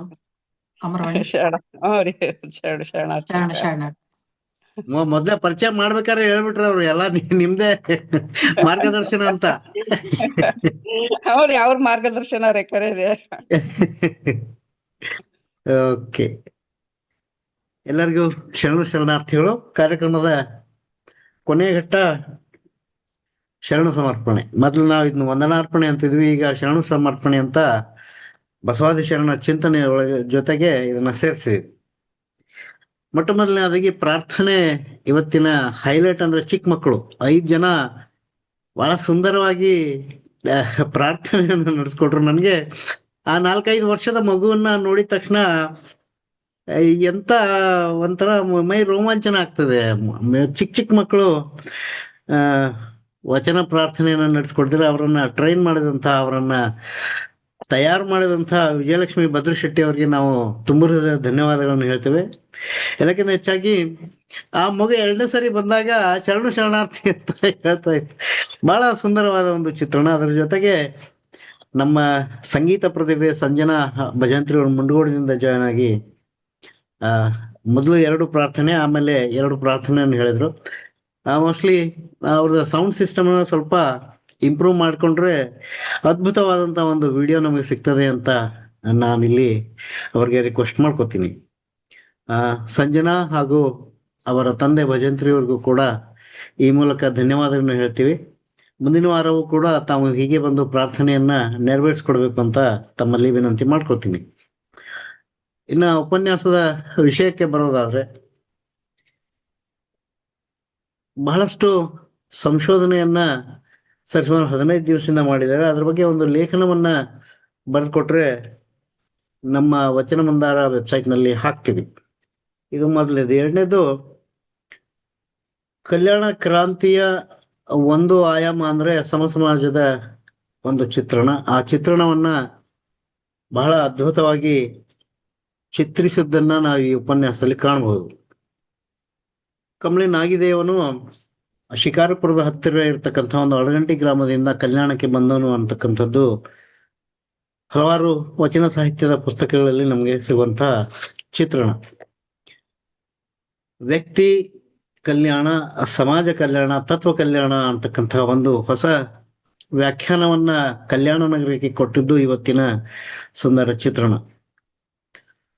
ಇಲ್ಲಿ ನನಗೆ ಇದು ತಪ್ಪೋ ಸರಿಯೋ ಗೊತ್ತಿಲ್ಲ, ಆದ್ರೆ ಕಲ್ಯಾಣಕ್ಕೆ ಬಸವಣ್ಣವರು ಬಂದಾಗ ಮೊಟ್ಟ ಮೊದಲನೇದಾಗಿ ಕಂಬಳಿ ನಾಗಿದೇವರ ಮನೆಗೆ ಹೋಗಿದ್ರು, ಅಲ್ಲಿ ಹೋಗಿ ಅಂಬಲಿಯನ್ನ ಕುಡಿದು ಮುಂದೆ ಸಾಗಿದ್ರು ಅಂತಕ್ಕಂಥ ವಿಚಾರ ಕೆಲವೊಂದ್ ಸಾರಿ ಬರ್ತದೆ. I don't know the veracity of the ಬಂದಿದ್ದು ಅಂತ ನನಗೆ ಅನ್ಸದೆ. ಆದ್ರೆ ಮೊಟ್ಟ ಮೊದಲನೇದಾಗಿ ಕಂಬಳಿ ನಾಗಿದೇವನ ಮನೆಗೆ ಹೋಗಿ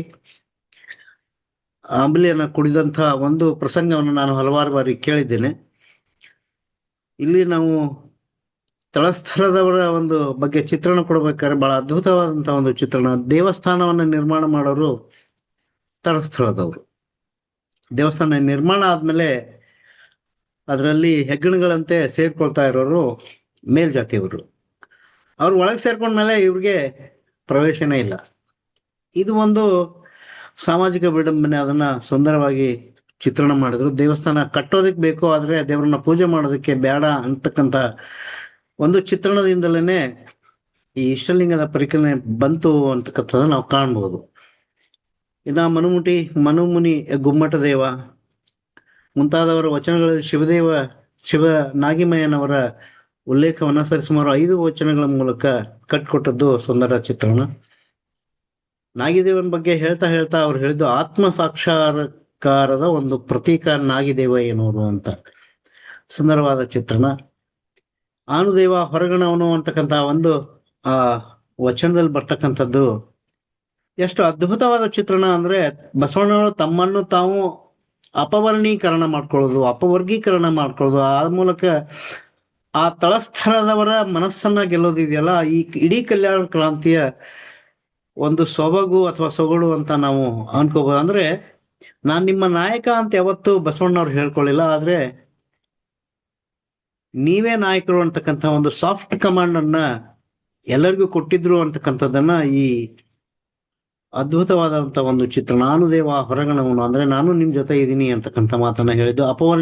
ಅಪವರ್ಗೀಕರಣ ಮುಂತಾದ ಈ ಎಲ್ಲ ಚಿತ್ರಣಗಳನ್ನ ಕೊಡ್ತಾ ಇಡೀ ಕಲ್ಯಾಣ ಕ್ರಾಂತಿಯಲ್ಲಿ ಧ್ವನಿಗಳ್ತದೆ ಅಂತಕ್ಕಂಥದ್ದು ಬಹಳ ಅದ್ಭುತ ಚಿತ್ರಣವನ್ನ ಅಕ್ಕ ಅವರು ಕೊಟ್ರು. ಇನ್ನ ಸಂವಾದದಲ್ಲಿ ಪಾಲ್ಗೊಂಡಂತ ಡಾಕ್ಟರ್ ಪುಷ್ಪಾತಿ ಶರವಣಿ ಮಠ ಅವರು, ಶ್ರೀ ಶಿವಪ್ರಕಾಶ್ ಅವರು, ಎಂದಿನಂತೆ ನೀಲಾಂಬಿಕಾ ಪೊಲೀಸ್ ಪಾಟೀಲ್ ಅವರ ಮಾರ್ಗದರ್ಶನ, ಆಮೇಲೆ ಅಮರವಾಣಿ ಐದನಾಳ್ ಅವರ ಮಾತುಗಳು ಸುಂದರವಾಗಿ ಮೂಡಿ ಬಂದವು. ಇನ್ನ ಉಪನ್ಯಾಸ ಆದ್ಮೇಲೆ ಸ್ವಾಮಿ ನೀನು ಶಾಶ್ವತ ನೀನು ಕಳಬೇಡ ಕೊಲ್ಲಬೇಡ 2 ವಚನಗಳನ್ನ ಪ್ರಸ್ತುತಪಡಿಸಿದಂತ ಸಂಜನಾ ಭಜಂತ್ರಿ ಅವ್ರಿಗೂ ಧನ್ಯವಾದ ಹೇಳ್ತಾ, ಇನ್ನ ಕಾರ್ಯಕ್ರಮದ ನಿರ್ವಾಹಕರ ಬಗ್ಗೆ ಹೆಚ್ಚಿಗೆ ಏನು ಹೇಳೋದ್ ಬೇಡ ಅನ್ಸುತ್ತೆ. ಯಾಕಂದ್ರೆ ಸುಮಾರು 5-6